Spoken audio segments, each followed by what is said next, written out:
On TV, the reporter hesitantly asked, "So to conclude, may I ask one last question for our viewers?" Hearing that Gongja quickly focused on the screen. At the scene, all eyes were on the Flame Emperor. The reporter continued, "There are many hard-working hunter candidates who are inspired by you.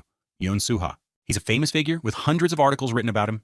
He continued to praise him, awakening a skill as soon as he entered the tower. When he was only 20 years old, defeating the undefeated 10-year boss. In just 1 month, you are truly a legendary hunter." The reporter held the microphone towards the Flame Emperor and asked, "And to aspiring young hunters, can you give them a small tip, a secret to achieving success?" He casually rubbed his neck and sighed. He quickly lunged at the screen, his eyes glued to it. He spoke, "All right, I'll only say this once. So listen if you want." Yoon Suha looked directly into the camera and coldly stated, "For all those who are destined to succeed, they will succeed." Gongja looked attentively, sweat running down his face. The Flame Emperor calmly said, "But even if you succeed, do not look down on me." He subtly smirked, his voice laced with killing intent. "Otherwise you will die." He arrogantly turned and walked away. Many people managed to capture the moment as cameras and flashes continuously clicked. The reporter was astonished. "Flame Emperor, Flame Emperor." He sat motionless, a voice echoing from the computer. "What does he mean, Flame Emperor?" And with that, we will end our special report. The program continued, dear viewers. He slammed the laptop lid shut. Gongja bowed his head, the room sinking into silence. Tears streamed down his cheeks as he choked out, "He makes me so mad." He dejectedly looked at the wall, covered with articles about the Flame Emperor, then whispered, "If he succeeds, he has the right to look down on others. It's like he's looking down on me, not the reporter." He touched the wall, his voice filled with despair. "If only I had the Flame Emperor's talent, how great that would be." Images of his shabby, trash-filled room and the mocking laughter of other hunters appeared in his mind. He mumbled, "If that were the case, I wouldn't have to live in this tiny one-room apartment. I wouldn't be an F-rank hunter with no skills, and I wouldn't be looked down on like this." Gongja tore up the newspaper, shouting furiously, "I want to be like the Flame Emperor." Tears welled up his voice. Choked. "I'm so jealous, I want to succeed with my own power too." From the small window, a beam of light appeared. He crumpled before the wall, sobbing. Or at least if the Flame Emperor's skill were mine, how good that would be. The light became blinding, making the entire room bright. He looked up in surprise, exclaiming, "Huh?" A card flew into the light, and its glow illuminated the entire room. He hesitated. Videos of sudden awakeners appeared in his mind. He told himself, "I have seen it thousands of times in videos." Looking at the card hovering before his eyes, he excitedly thought, could it be a skill card? The card's notification appeared, an unprecedented, envious soul. Gongja stared blankly, exclaiming in astonishment. The next notification appeared. "The tower is very surprised by your envy and gives you a skill." He did not understand quickly. Stammering, "Wait a minute." In videos, the notifications for awakeners are usually positive. It is often, "The tower is moved by your will." The tower rewards your continuous training. "The tower praises your achievements," he panicked. This is different from the skill awakenings I have seen in videos. He stood up, reassuring himself. It does not matter if the wording is different. He looked at the fancy card shining in front of him, thinking, "This is the skill I have longed for," and a gold card. He swallowed nervously, reaching out his hand towards it. He gripped the card tightly, silently, hoping for an S-rank skill or above. A new notification appeared. Skill card creation card description displayed. "I want to be like that person. Rank S+ effect automatically activates when killed by an enemy. You copy one skill from the enemy that killed you and make it your own. You will not be able to copy from an opponent you have previously copied from. The copied skill will be chosen randomly. However, you must die." Gongja's eyes widened. He whispered, "Copy a skill from the enemy that killed you and make it your own." His face turned pale, fear clearly visible. Tears streamed down his cheeks as he mumbled, "However." He stared at the last line of the notification. "However, you must die." He yelled furiously, "What kind of monstrous skill is this?" A tower with a bizarre and terrifying shape suddenly appeared. The tower has unexpectedly appeared in our world. You can see it from everywhere in the world. When it first appeared, it attracted everyone's attention. The reckless were the first to set foot in the tower and learn what was inside it. Inside was a completely different world. It was filled with strange and dangerous creatures. Each floor of the tower was full of monsters from other worlds. And for some people who have been chosen by the tower skills will appear, there were also other people who heard the news and gathered at the tower to hunt monsters. Scene change, the Flame Emperor confronts a giant snake. He defeats it easily. The person being interviewed states, "Once I saw the Flame Emperor fighting in the monster hunting zone." On TV, that person excitedly said he held a fire spear and looked like he was dancing. He was like Nataraja. It felt like the embodiment of Shiva. Kim Gongja groaned. "Manager, can we watch something else?" The manager, with his hand resting on his chin, boredly asked why this is good. The TV continued to blare, even achieving first rank. He is still like that. It is so comfortable that he does not keep his distance. He asked him, "You do not like the Flame Emperor?" He dejectedly slumped on the table, muttering, "No, it is not." That the other person continued to praise a person like that is truly the hero humanity needs right now. Gongja mumbled, "Some people have such good lives, so why is my life so pathetic?" The manager sighed, then secretly thought this drunkard. He gloomily said, "Listen to me." Yesterday's memories flooded back, his voice full of resentment. "Yesterday I received an S+ rank skill. But what kind of monstrous skill only works when I die?" He clenched his fists, shaking with anger. He said, "That is also why I did not report it to the Hunter Association." He slammed the table, annoyed. "Because if I said that trash was my skill, I would probably die of shame." The manager saw him like that and angrily yelled, "Go outside and vomit. Hurry up." He wearily dragged himself home. The notification board appeared. Today's hunter rankings were still the same. Nothing had changed. His face was pale. He rubbed his head and thought, ugh, my head hurts so much it feels like it is splitting. Suddenly he heard a desperate scream, ah, ah. In an alley, Gongja saw the Flame Emperor and the Saintess. He quickly hid. Her voice was full of panic. Please move away. Flame Emperor, why are you suddenly? He looked at her mockingly and then said, wow, you are a good actress. If someone were watching, they would probably think you were the victim here. Seeing her frightened expression, he calmly said, Saintess, I have poisoned your drink. He held out a small bottle and said, Basilisk stomach acid is what you poisoned me with. Isabella remained silent, her face clearly showing tension.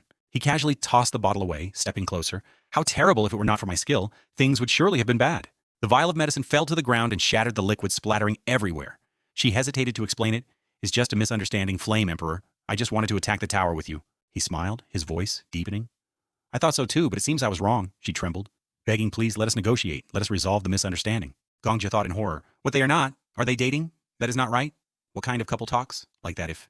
So then, he grabbed her neck calmly, saying, negotiate. That sounds good. All right. I am a generous person.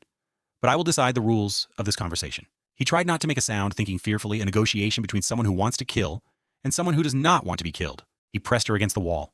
The Saintess tried to struggle but could not escape. He calmly said, I will be the one asking the questions and you just need to answer by nodding. I have a lie detection skill, so do not talk nonsense to me. If you are honest, I might give you the antidote. He was horrified by the scene, sweat pouring down his head. The Flame Emperor asked, answer me, who ordered you to kill me? His voice turned sharp. Was it the Witch of the Black Dragon? The previous interview appeared in his mind. Even achieving first rank. He was always like that. It was so comforting that he was not distant from others. The Saintess bowed her head, avoiding his gaze. She closed her eyes tightly and nodded. At that reaction, he contemptuously said, I guessed as much. The sound of the TV seemed to pass by. A person like that is truly the hero humanity needs. Right now, fire rose from his hand. He growled goodbye. Saintess Isabella. The flames burned fiercely. A scream echoed through the alley. Witnessing this brutal scene, Gongja was stunned, thinking a hero. Looking at the man in the sea of fire like a devil who had just emerged from hell, he secretly thought, this guy, how? He quickly ran away, thinking in panic, a murderer, a psychopath. He burst into tears. Ugh. He thought in fear, I have to run immediately. Due to being too panicked, he accidentally stepped on a wine bottle nearby. His entire body stiffened. The Flame Emperor stood behind him.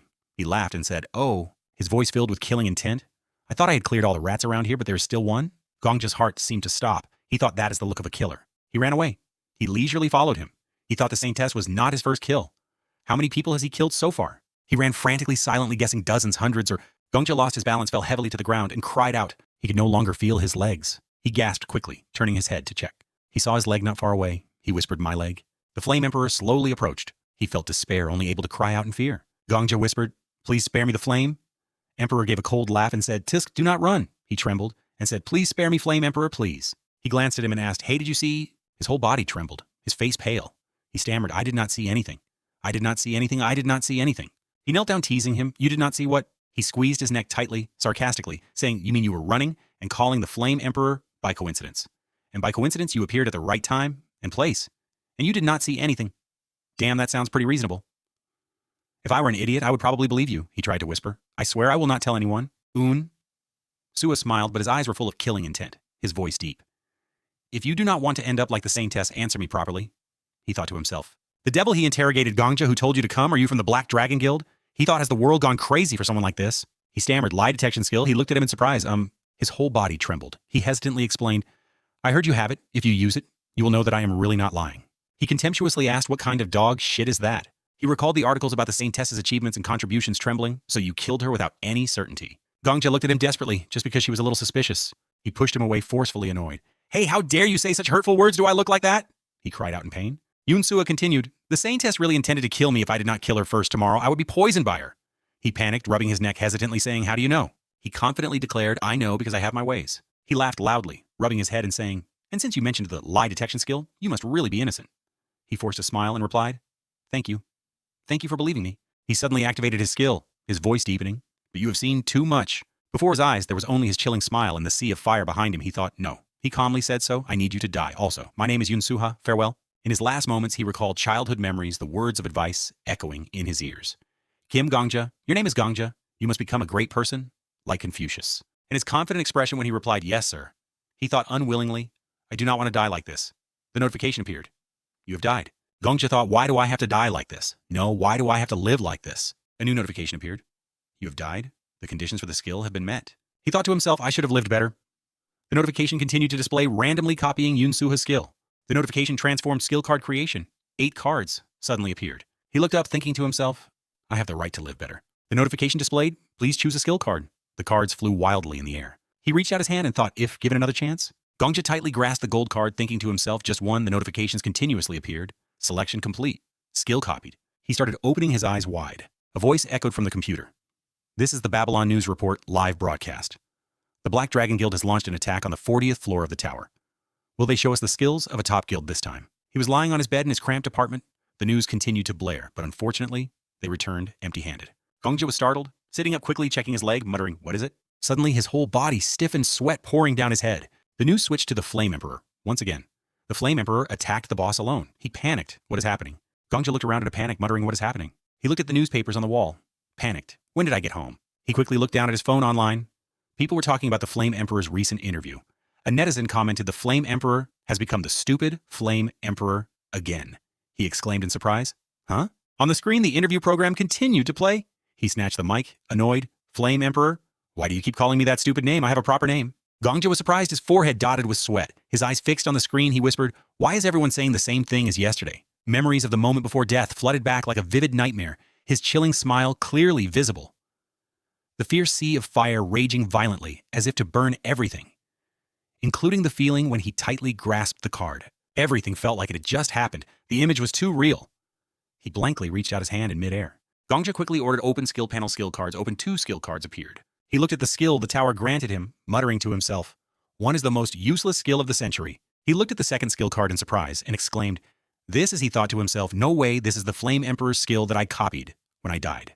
The notification displayed Regressor's Pocket Watch Rank X effect, automatically activates upon death. You will return 24 hours before your death memories, and experience points are preserved upon return.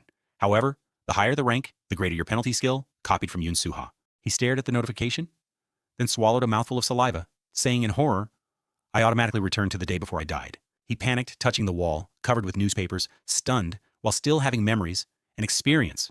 Points, he thought to himself, regression, he whispered. Is this the secret to becoming a legendary hunter? Gongja pondered. So that is why he killed the Saintess? He recalled his confident appearance, that arrogant voice, still echoing in his ears. I know I have my ways. He secretly concluded that is because he was truly poisoned by the Saintess the next day. Gongja gritted his teeth, clenching his hands into fists, his heart boiling with hatred.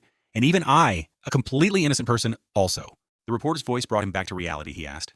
So to conclude, may I ask one more question for our audience? On the computer screen, the Flame Emperor calmly said, ultimately, those who are destined to succeed will succeed. But even if you succeed, do not look down on me. He glared at him. His voice coldly echoed, you will die. His mind filled with resentment, his eyes burning, fixed on him. He calmly muttered, die. He closed the skill card, his voice filled with determination. Let us see who will die this time. Suddenly, someone outside shouted loudly, shoot! He quickly turned towards the window. From the window frame, he saw a large red blaze in the distance, accompanied by the panicked screams of the crowd. Oh no! What should we do? He gripped the knife tightly in his hand, quickly stepping outside. Everyone rushed, carrying fire extinguishers and buckets of water, running frantically, trying to put out the raging fire. They shouted, do not just stand there, go, put out the fire. Others quickly replied, okay. He cautiously approached, silently. Thinking the place I live is different from the outside world, a city built by those who entered the tower to become hunters. Before his eyes, the distant apartment complex was engulfed in bright red flames, thick black smoke billowing high the first floor of the tower. He quickly rushed to the scene, pulling out his phone. He glanced at the screen and muttered, what time is it? Many people rushed towards the fire, some frantically putting out the fire. Others stood on the sidelines holding up their phones to film. Gongja looked at the time and quietly thought, it is almost time for me to get drunk. The fire was caused by the Flame Emperor to destroy murder evidence. Everyone was working together to put out the fire. Someone said those with water-type skills do not use skills individually. Another agreed, yes, cooperate with others. The Black Witch stepped forward to guide the crowd. She loudly said, the Black Dragon Guild will temporarily take responsibility here. Everyone please listen to our commands. Now personal information appeared. Rank 2. Black Dragon Guild leader, Black Witch. He thought to himself, this city has many names. Alchemy quickly reported this area has been sealed off, but there might be people still alive inside. Send in a rescue team. Personal information appeared. Rank 5. Alchemist Guild leader, he thought to himself. Some people call it Babylon, others call it the first floor city. Everyone tried to combine their skills. Paladin calmly said, that is not the problem. This place has been isolated for 5 years. We are very lucky. Personal information appeared. Rank 10. City Knight Federation leader, Paladin. He sarcastically thought some people also call it the City of Death, but anyway, basically it is the same. A city that once entered cannot be exited. Everyone quickly called out, send more people, fire suppressors. Here's no one using water anymore. He ran to the biggest fire, whispering to himself, The citizens of this city are all used to situations like this. He suddenly heard others discussing it. Is Strange Why has not the Saintess arrived yet? She is not the type to be late in an emergency. Paladin curiously said to Alchemy, she said she had something to do tonight. Maybe she is busy dating lately. I have seen her with the Flame Emperor a lot. Alchemy's voice deepened. She worriedly said, I do not like him. There is something about him that makes me uncomfortable. The chaotic crowd suddenly fell silent. Everyone's eyes simultaneously turned to the back. The Flame Emperor slowly walked in gruffly, saying, damn it. He scratched his head and calmly said, what dog is playing with fire? Without my permission? He gritted his teeth, thinking with hatred he is here. Paladin spoke. Thank you for coming. Flame Emperor. He waved his hand and said, yes, I was nearby. Paladin continued. As you can see, the fire started from the old slum. Can you help us? He sneered and sarcastically said, what do I get for helping? He tightly gripped the knife, thinking indignantly that madman, he is the arsonist, and he dares to ask for a reward. The crowd's eyes converged on the two men, ceaselessly holding up their phones to record the tense scene. Paladin tried to persuade him. You will be number one, and the one who saved them. You will be publicly grateful. He sarcastically said, you think I care what others think of me?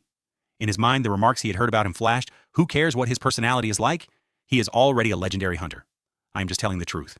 Everyone knows what kind of person he is. He waved his hand indifferently, then turned and walked away, casually saying, I refuse to do charity. See you later. Leaving behind a stirred crowd, dozens of phones still pointed at him. A thought suddenly popped into his head. It is great to see he is not aloof. He thought desperately no one knows the truth. The Gongja looked at him with hatred, quietly thinking everyone just thinks the Flame Emperor is a slightly eccentric hero, and yet he looked past his relaxed demeanor, his shadow walking leisurely in his mind. The scene of him coldly striking him down was clear. He hated him, thinking, but I am the only one who knows his true nature. A cold-blooded killer. His heart was filled with resentment. He told himself, I must kill him. He turned towards the fire. A young man standing beside him exclaimed in surprise, huh? Where are you going? That person tried to hold him back, but was pushed away. He loudly said, it is dangerous to get close. There, his mind was chaotic, but a clear decision emerged for humanity and for the honor of a hunter. He held the knife and quickly walked towards the Flame Emperor, secretly telling himself, a hunter is the title for those who hunt monsters. He took strong steps, silently deciding no matter the cost. The Flame Emperor glanced in his direction. Someone loudly called out, this guy, calm down. He rushed towards the Flame Emperor and the fire. He reached out his hand, secretly making a decision that monster deserves to be eliminated. The people behind and the Flame Emperor watched him jump into the fire in astonishment. They quickly cried out, you are rushing into the fire. The flames devoured him. He screamed in agony, ah, ah, ah, ah. He thought in pain, it is too hot. The crowd stood far back, eyes wide with fear and disbelief as they watched him rush into the raging fire. In his mind, only one thought echoed, it hurt so much. He writhed in the flames, his body in agony waves of heat relentlessly burning him. The Flame Emperor stood motionless, his eyes filled with astonishment. He thought resentfully, but this is the only way to kill this monster. The notification appeared. You have died. The notification continued to activate. You will return 24 hours ago. He once again woke up in his bed, the sound of the news report echoing, this is Babylon News live broadcast. He sat up in his small, trash-filled apartment, the computer still emitting sound. The Black Dragon Guild has organized an attack on the 40th floor. Gongja opened his status panel. It displayed, you are currently an F-rank hunter. He secretly rejoiced. Great. The skill is still working normally. The notification appeared, no penalty for using the skill. He scoffed quietly, so being F-rank helps me avoid penalties. He were like two sides of a clock. He silently calculated, it's currently impossible to kill the Flame Emperor, even if I am lucky enough to kill him. He will also return 24 hours ago, because he also possesses this skill. His eyes were fixed on the distant knife, its blade gleaming, he quietly thought. So the only way for a low-level hunter like me to hunt him? He recalled the article about the Flame Emperor, a question almost everyone had heard. When did you first awaken? In an interview, he calmly sat on the sofa and said it was the summer when I was 21 years old. It has been 11 years. Now the reporter praised him. You remember it so clearly, your memory must be excellent. He took a sip of water calmly, saying no. It is just that the day of awakening happened to be my birthday, so I remember it. He looked at the knife in his hand and mentally calculated 11 years ago, June 7th.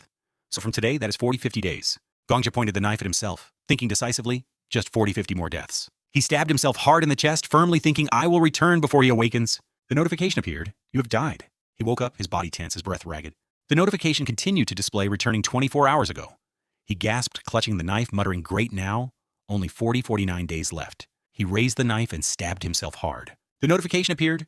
You have died. He continued to use this method to commit suicide. The notification quickly appeared. You have died. He stabbed the knife hard into his abdomen. His whole body trembled with extreme pain. He spat out a pool of blood. He writhed on the floor from the pain notifications continuously displayed, returned 24 hours ago. No penalty for using the skill. The status notification appeared. You have died. His whole body was covered in blue veins. He placed his hand on his chest. The pain felt like it was tearing his body apart. He looked at the sharp knife in his hand, choking out 20 key. 20 days, the notification continued to display. You have died. He looked at the Flame Emperor's photo on the newspaper, muttering 500 nan bat him 43 days, until the last time. He pointed the knife at himself excitedly, saying finally, Gongja stabbed himself hard in the chest and collapsed to the floor, quietly thinking one more day. The clock on the wall moved rhythmically, the sounds of the clock hands echoing steadily. Gongja lay sprawled on the bed, holding the knife in one hand, breathing heavily. He quickly sat up. He stared at the clock on the wall. Recalling the articles about the Flame Emperor, he thought excitedly, I have done it.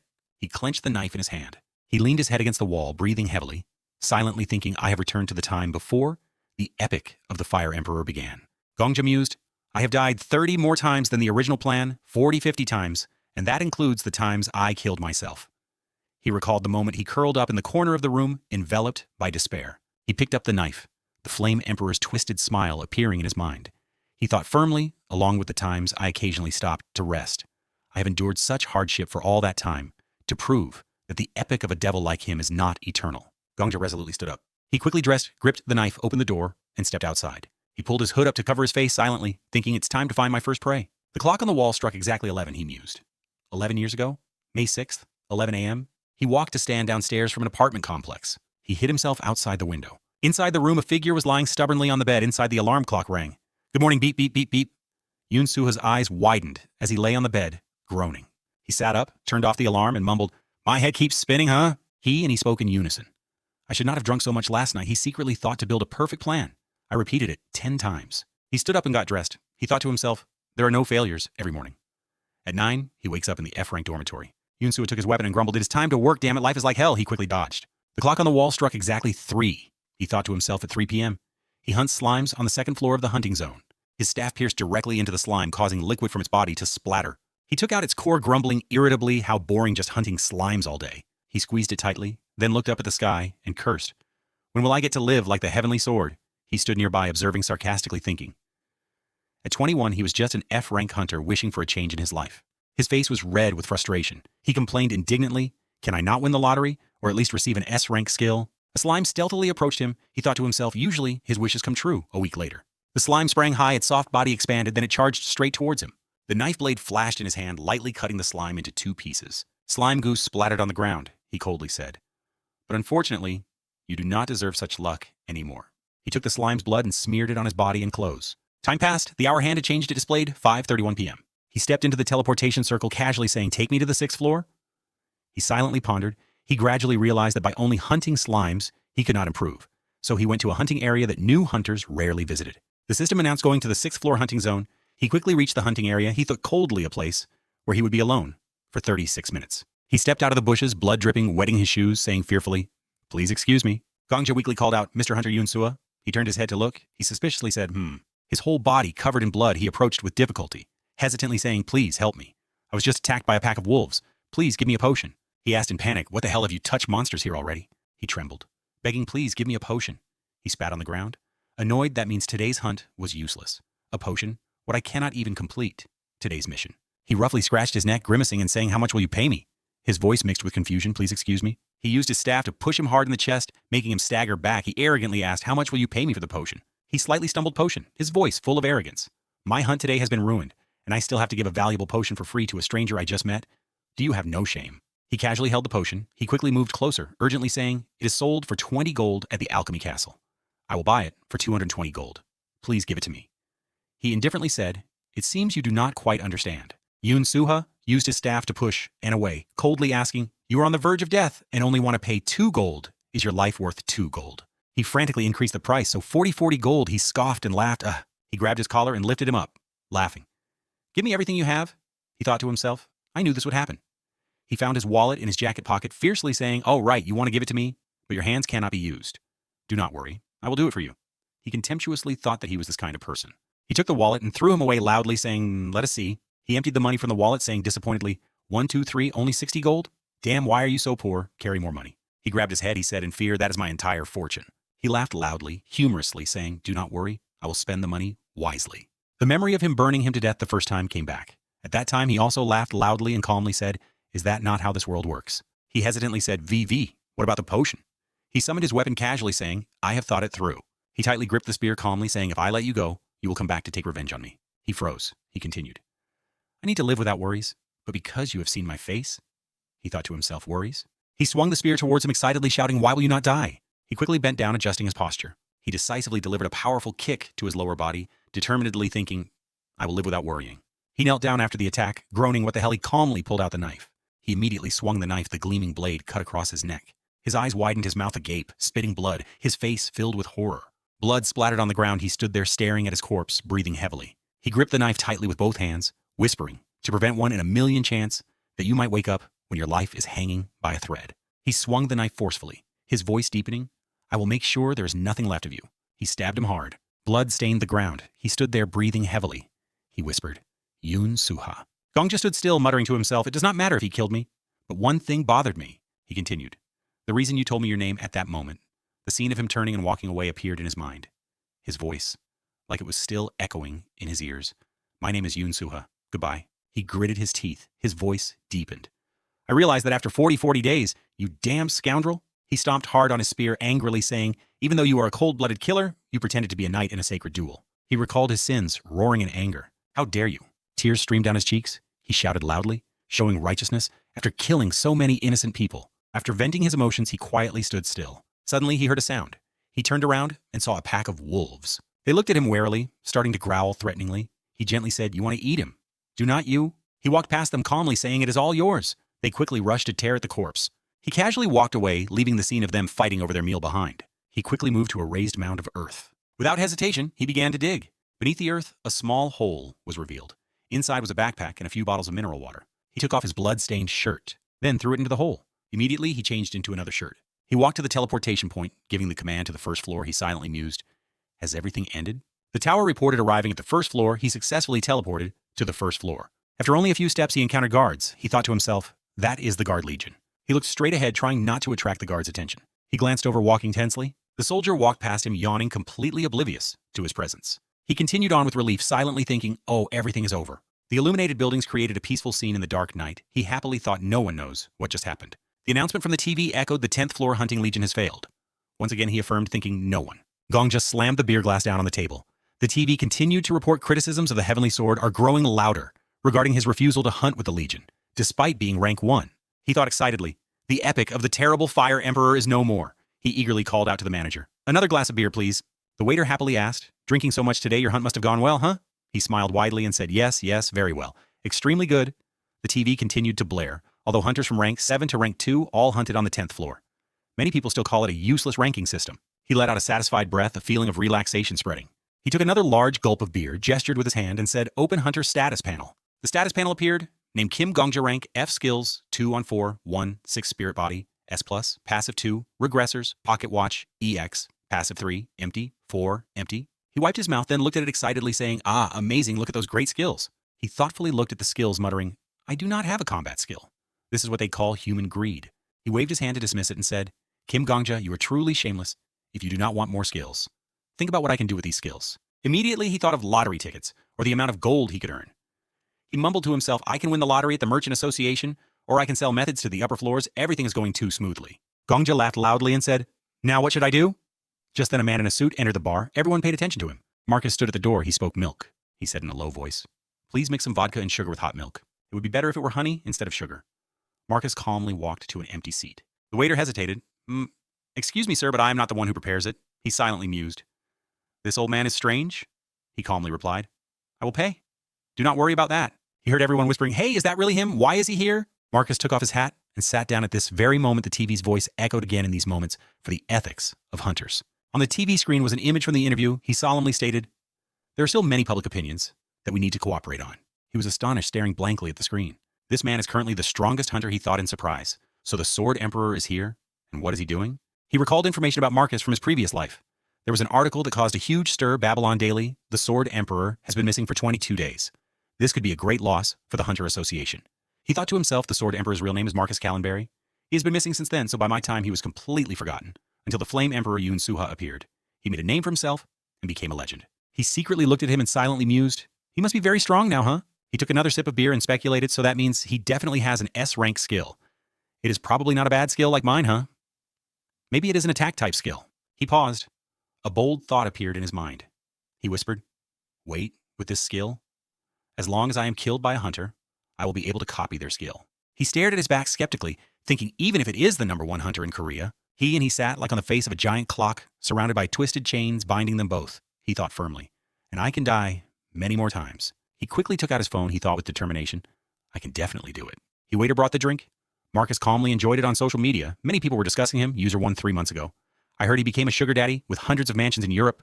User 2, 6 months ago. No one knows his true strength. User 3, 1 year ago, I heard he threw away all his assets and went into the tower. User 4, 2 months ago, it seems he has autism. He thought in confusion, what is this? His face wrinkled and crumpled. He helplessly thought everyone weaves their own story. There's no useful information. He recalled the Flame Emperor's interviews and photos. He silently thought if he was half as arrogant as that Flame Emperor, that would be good. Suddenly he spoke, shut up, do not make noise. He flinched. His heart skipped a beat. He mumbled, from the beginning you were... He secretly looked at Marcus and thought in horror, he startled me. He continued to mumble, I know nothing about him alone. He helplessly shook his head, thinking in confusion. He probably is not really autistic, huh? Or maybe being too strong affected his personality. Suddenly, he was surprised to see a strange comment warning things you should not say in front of the Sword Emperor. The user explained, I saw this with my own eyes. If you do not want to die, do not say these things in front of the Sword Emperor. At that moment, a group of hunters approached him aggressively. Hey, old man, this is a public hunting ground, so you have to follow the rules here, okay? But why do we not talk in a more private place? That user continued to message a few days ago. A few high-rank hunters provoked him. Marcus did not pay too much attention to them. He calmly wiped his sword and casually said, sounds ambiguous. I have never heard of it. The hunter loudly mocked him. Then maybe I need to replace your ears or just cut them off. He sarcastically said, looking at your personality, I bet that is why your descendants left you. His face darkened. When he heard that, he swung his sword. The sharp blade tore him in half.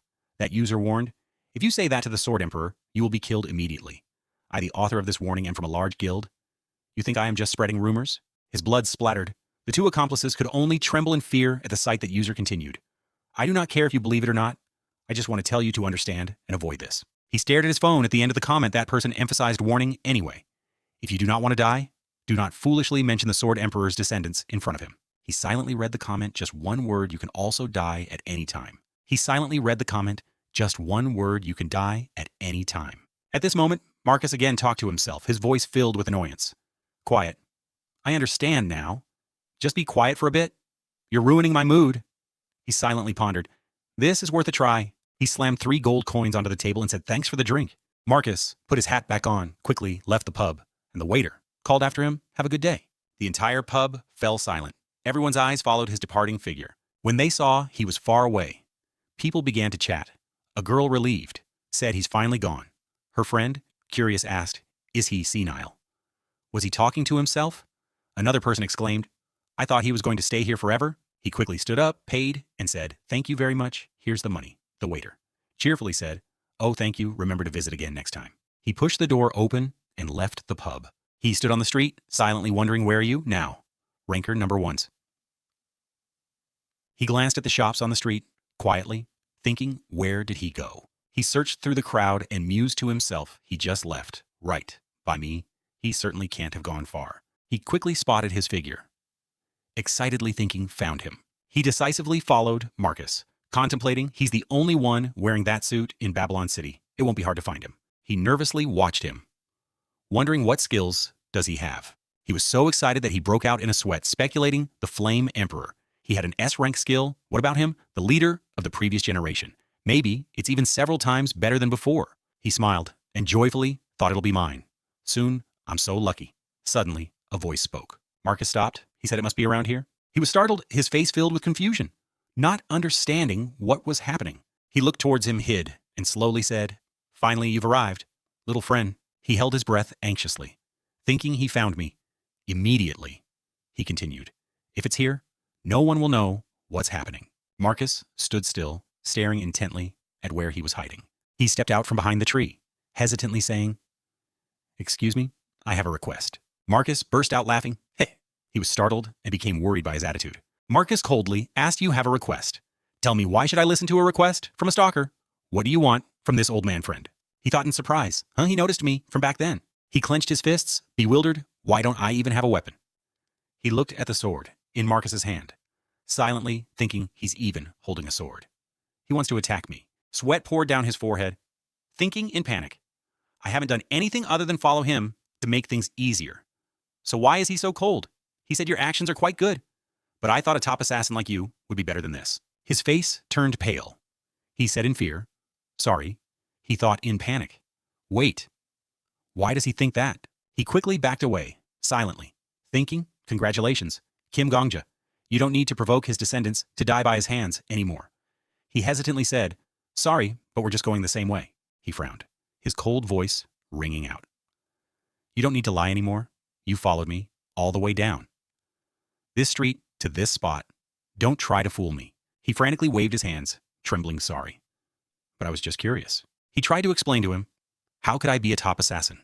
I'm just a normal person who got lost. Marcus's expression darkened. He drew his sword, its blade, reflecting his angry face. He shouted, shut up, I have some skills to determine that which is. Marcus's cold voice continued, a skill that allows me to see the number of people they've killed. He was stunned. Immediately, memories of the flame, Emperor's death, flooded his mind. He thought, that's right. Even though I had a good reason, a killer is still just a killer. His whole body was restless. He thought, I know the person I killed was a monster in the future, but I can't justify it. Does he see the number 1 above my head? Sweat poured down like rain. He quickly pleaded, I understand, but Sword Emperor, please let me explain.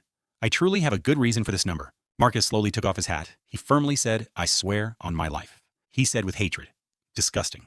He opened his mouth, his entire body stiff. He adjusted his sword, his voice deepening. A demon who has killed countless lives like you dares to swear on his life. The sharp tip of the sword glided past, easily cutting the blades of grass. Marcus angrily said, I may not live a clean life, but at least I'm not a cold-blooded person who treats human lives like grass, like you, he explained in horror. Huh, cold-blooded. I just killed one person. Marcus coldly pointed the sword at him. He angrily said, aren't you ashamed of these lies? He asserted, the number of people you've killed is not just 1, but 4, so 91 above his head was the blood-red number, 4091. He stood frozen in place. He silently thought, I killed that bastard Yun Sua. The moment I decided to pick up the knife. The path ahead was destined to be stained with blood. His face was blank. He continued to think, and killing myself 90 times, no way. His face was blank. He continued to think, and killing myself 90 times, no way. He quickly turned away, thinking in terror. From his perspective, I'm a cold-blooded assassin who has killed 49 lives. This is not a problem about skill, copying anymore. He coldly said, you don't want to answer. He ran for his life. He thought that Sword Emperor will kill me. Marcus calmly said, fine anyway. It doesn't matter much. I'll purge you, he thought, in fear. As long as he meets me, he'll kill me. He quickly closed in on him, sword, ready to strike. He swung his sword powerfully, saying in disgust, you demon. He leaned back, the blade grazing his collar. He swung his sword decisively, the blade slicing through the wind, creating a powerful whistling sound. His whole body tilted. He felt the killing intent brush past his neck. Marcus said, seriously, you can block my sword. Strike as expected. Of a top assassin, he thought in annoyance. This deaf old man, while dodging the attack. He accidentally tripped over a rock, he exclaimed in surprise. What? He fell flat on the ground, crying out in pain. He trembled as he got up anxiously, thinking, no good. The first time was just luck. Marcus raised his sword, ready to stab. He thought in horror, I can't dodge anymore. He squeezed his eyes shut, accepting his fate. Suddenly, he said, in annoyance, shut up. Marcus continued, you want to interrogate him? A demon.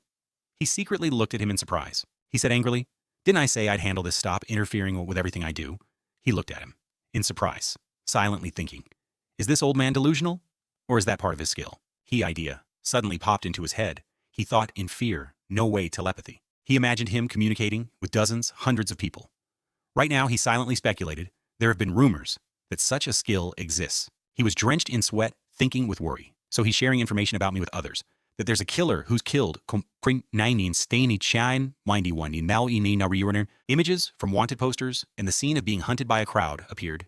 He silently thought, then I'll become the target of a manhunt by the Hunter Association, and I'll be hunted by bounty hunters and high-level guilds. Until he's executed on the first floor of the tower. His face became serious. He secretly made up his mind.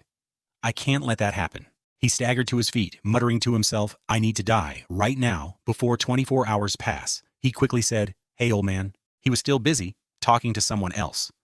He said in annoyance, don't bother me anymore.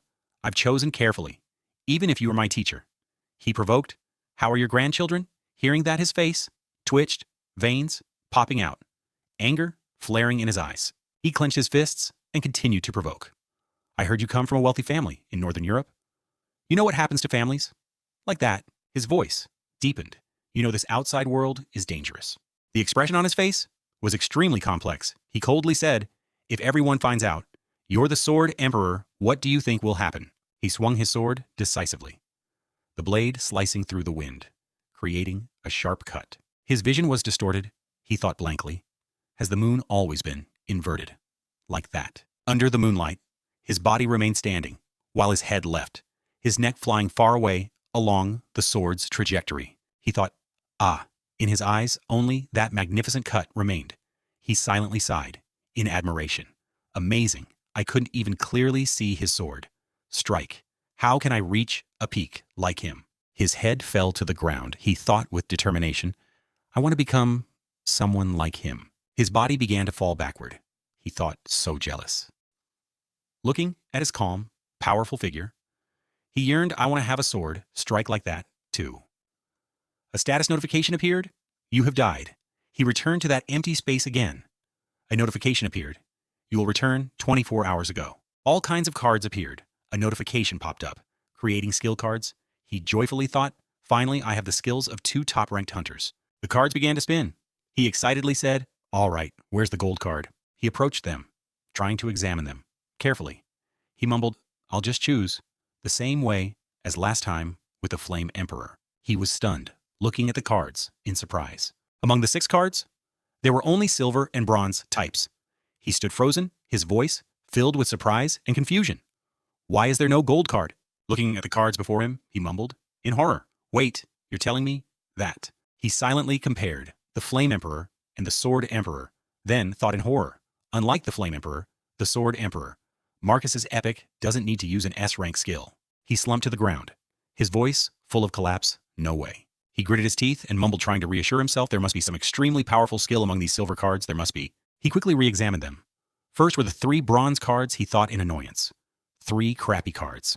He glanced at the silver cards he silently pondered, and 4 silver cards. He propped himself up angrily, saying, I don't need those crappy cards. My chance is in these 4 cards. He recalled being chased by him because of the number of lives. He speculated the skill that counts lives must be in here too. He resolutely reached out, secretly praying, I don't want that God have mercy on me. He clutched a silver card and nervously said, come on, I won't be greedy anymore. The skill that made him successful. The clock hands began to move. Notifications appeared one after another. Skill copying completed. You will return 24 hours ago. He startled up, sweat pouring down his breath short and fast. He glanced towards his hand, grasping the card. He hurriedly sat up and commanded open hunter status window behind him. A figure lay casually on the bed. He worriedly thought, did I get it? His main skill? The status board appeared: 2 return from time, passive. 3 Sword Emperor, A+, passive. 4 empty. He calmly said, gee, at least it's an A+ skill. It doesn't look like a life-counting skill. He leaned back on the bed, frustrated. But another passive, I wanted a martial arts skill or aura awakening. He silently thought, anyway, it's an A+ skill. He raised his hand and happily said, open skill card. He looked at the words Sword Emperor A+, curiously saying, I don't even know what it does. Suddenly he heard a strange voice. Hey, what's that sound? He startled, looking toward the source of the sound in surprise. The phantom of a strange young man lay right next to his bed. The person waved his hand and continued. Old man, I said, before go to the yard. If you want to practice in the middle of the night, show some respect. He frowned, thinking in surprise. What the hell Sword Emperor has been muttering all this time? Because his master told him before, go outside if you want to practice in the middle of the night. He lay with his back to Kim Gongja, monologuing to himself, practice some basic movements. I will automatically appear if you progress further. I also told your wife not to wake me up, as Sword Emperor was talking to himself. He froze, cutting him off with a shout. Sorry, who are you? Kim Gongja asked the person lying next to him. Sword Emperor, because of his question, suddenly stopped glancing back. Kim Gongja, being looked at, also froze, looking back at him. He wondered, can you see me? He stammered, yes. Sword Emperor asked further, and you can hear me speak. Kim Gongja propped himself up and replied softly, I suppose so. Since you and I are talking about this. He immediately squatted down and cursed, how strange, unbelievable. Sword Emperor stood up straight without delay, easily reached the ceiling. He pouted and complained, where the hell am I? This place is too small. Where is Marcus? Now he heard the somewhat familiar name and said, Marcus. Oh, the person you're referring to is the Sword Emperor, right? Sword Emperor still didn't stop. He pressed his face against the window, looking out. However, that title is too grand for a beginner like him. But yes, I'm talking about someone with that name. Where is he? He must be around here somewhere. Kim Gongja was startled when Sword Emperor answered his question, a holy sword and a novice. He kept peeking back and forth, observing outside the window, complaining, I can't see anything through this tiny glass window. Suddenly, a yellow board appeared before his eyes. What is this? Above it was a brief introduction to this suddenly appearing man, Sword Emperor rank A+. From another world, he cleared that world's tower up to the 99th floor. but failed at the 100th floor due to inability to give up his earthly desires. He became a spirit. He cannot physically affect anything in this world, but can communicate with the holder of this skill. He has incredible skill and experience. So ask him for training advice. Only the owner of this skill can sense his existence. Kim Gongja finished reading and wandered from another world. And he's a ghost? He spoke up and asked, "Excuse me, are you Saint's guardian spirit, Sword Emperor?" Turned his head and wondered. "That's right." Kim Gongja suddenly said wearily, "I'm sorry, but it seems I accidentally copied you." His face turned pale as he finished his sentence. The scene of Marcus and Sword Emperor standing back to back appeared in his mind. He heard it and immediately gasped in horror, unable to believe it. Sword Emperor shouted in alarm, "Send your dad back to Sword Emperor right now." He cried and asked loudly, "You said you can copy me with your skill. Right then, you must be able to cancel it too. You don't know how to refund it. Everything should be refunded immediately." Sword's actions also panicked him. Kim Gongja covered his ears and shouted, "I told you it's not something I can control, right?" He didn't just stand. He started hanging upside down and weeping. "Marcus, you foolish disciple, your master is being kidnapped by a brat," I yelled at the Sword Emperor. "Can you stop crying so much? I'm suffering too, you know?" The Sword Emperor indeed stopped crying, switching to a mournful wail like a funeral dirge. This happened because my foolish disciple didn't respect his master's words. I told him not to repeat my mistakes. Kim Gongja, who had been covering his ears, suggested, "But can we please live in silence?" As soon as he heard me, he immediately snapped back, live in a sewer pipe. "I'm already dead, damn it." Kim Gongja, out of patience, suggested again, "Okay, then please just die quietly, can you?" The Sword Emperor, of course, refused to be quiet. He sat down and pointed, scolding, "I've never been disrespected like this. Oh, people, look at this scoundrel speaking ill of the dead. I've already died once. What more do you want?" Kim Gongja mused to himself that the old man was talking to thin air, I recalled when Marcus said, "Quiet." Or when he suddenly looked up and complained, "Shut your mouth." Or when Marcus soliloquized, "You're annoying me." Kim Gongja crossed his arms and rubbed his chin as if understanding the reason. After realizing he frustratingly clutched his forehead, I not only have to escape the Sword Emperor, but I also got this stupid skill. The Sword Emperor, not understanding, looked bewildered and asked escape from what? "Why do you have to do that from the outside? It doesn't look like it, but he's very good. As long as you don't mention his nephews," he added casually. Kim Gongja still hadn't lowered his hands from his face. "I know that already." I told the Sword Emperor, "You know, one of his skills is seeing the number of people others have killed." He continued to detective's eyes, something like that. "But what's wrong with it?" "That's a useless skill only for the purpose of knowing who is a killer and who isn't." Kim Gongja pointed to his own head and announced 4091.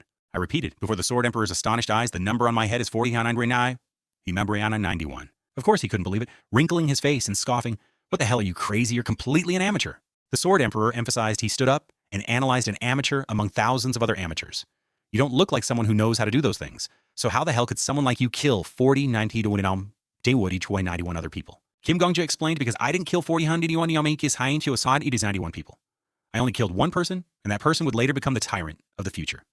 4090 is the number of times I've killed myself," he added. Kim Gongja raised his hand, feeling I came back 11 years from the future to kill that guy. I have a skill that can randomly copy a skill from the person who killed me, and I got the return to the past skill from the guy who killed me. He continued, "So when I die, I'll go back 24 hours before I was killed. One could say I'm immortal. I want to go back and meet him, and he's still our rank 1, but you can't even kill him because he has a resurrection skill.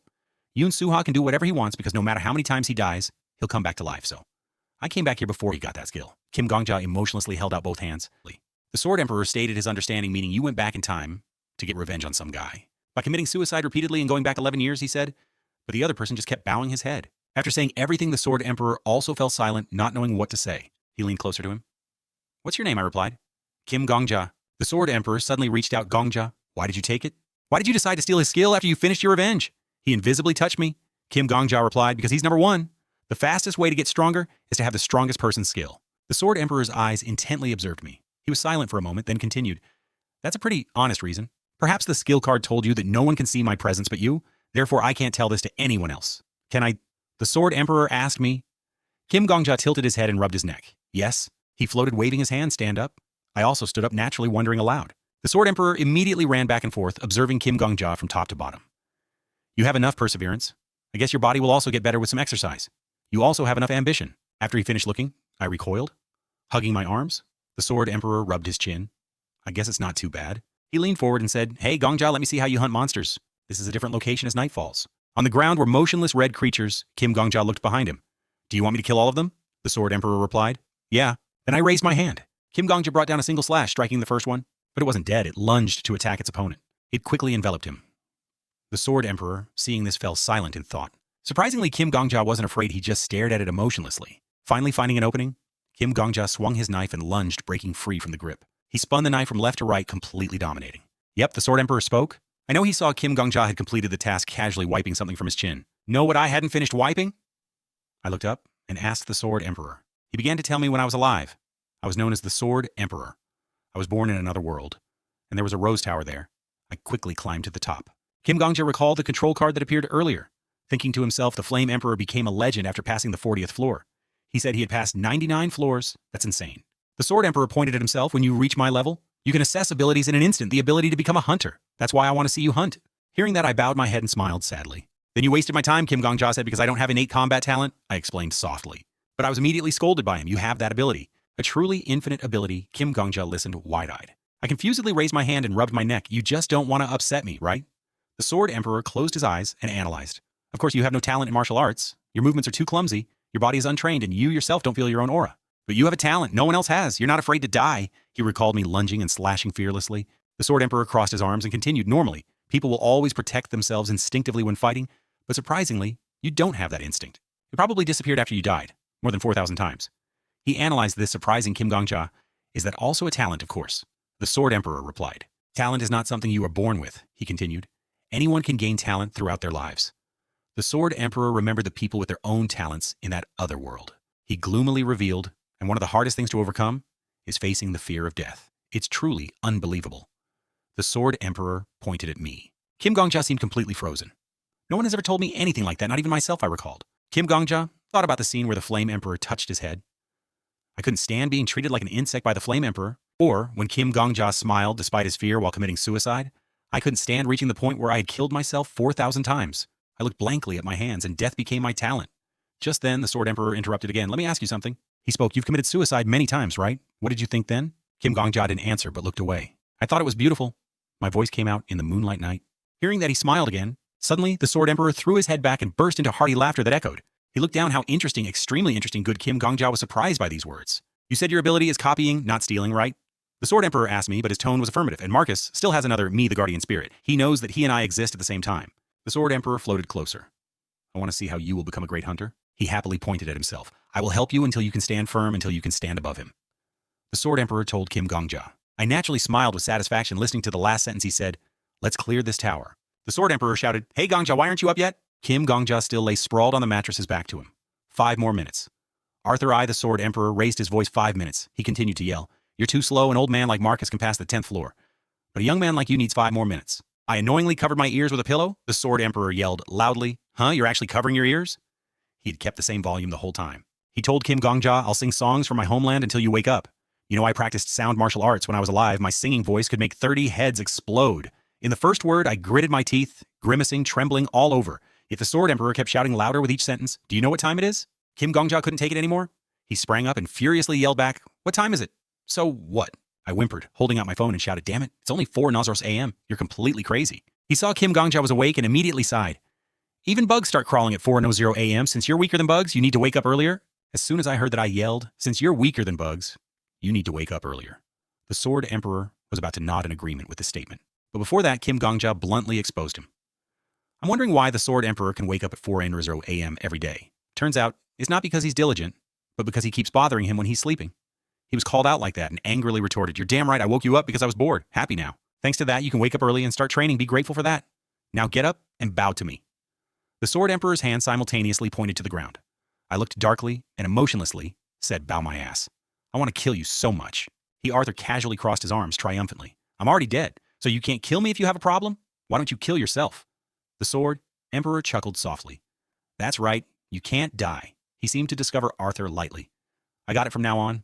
I'll call you Zombie Kim. Kim Gongja heard that and was annoyed. Fuck. So at dawn, I dragged myself out for a run.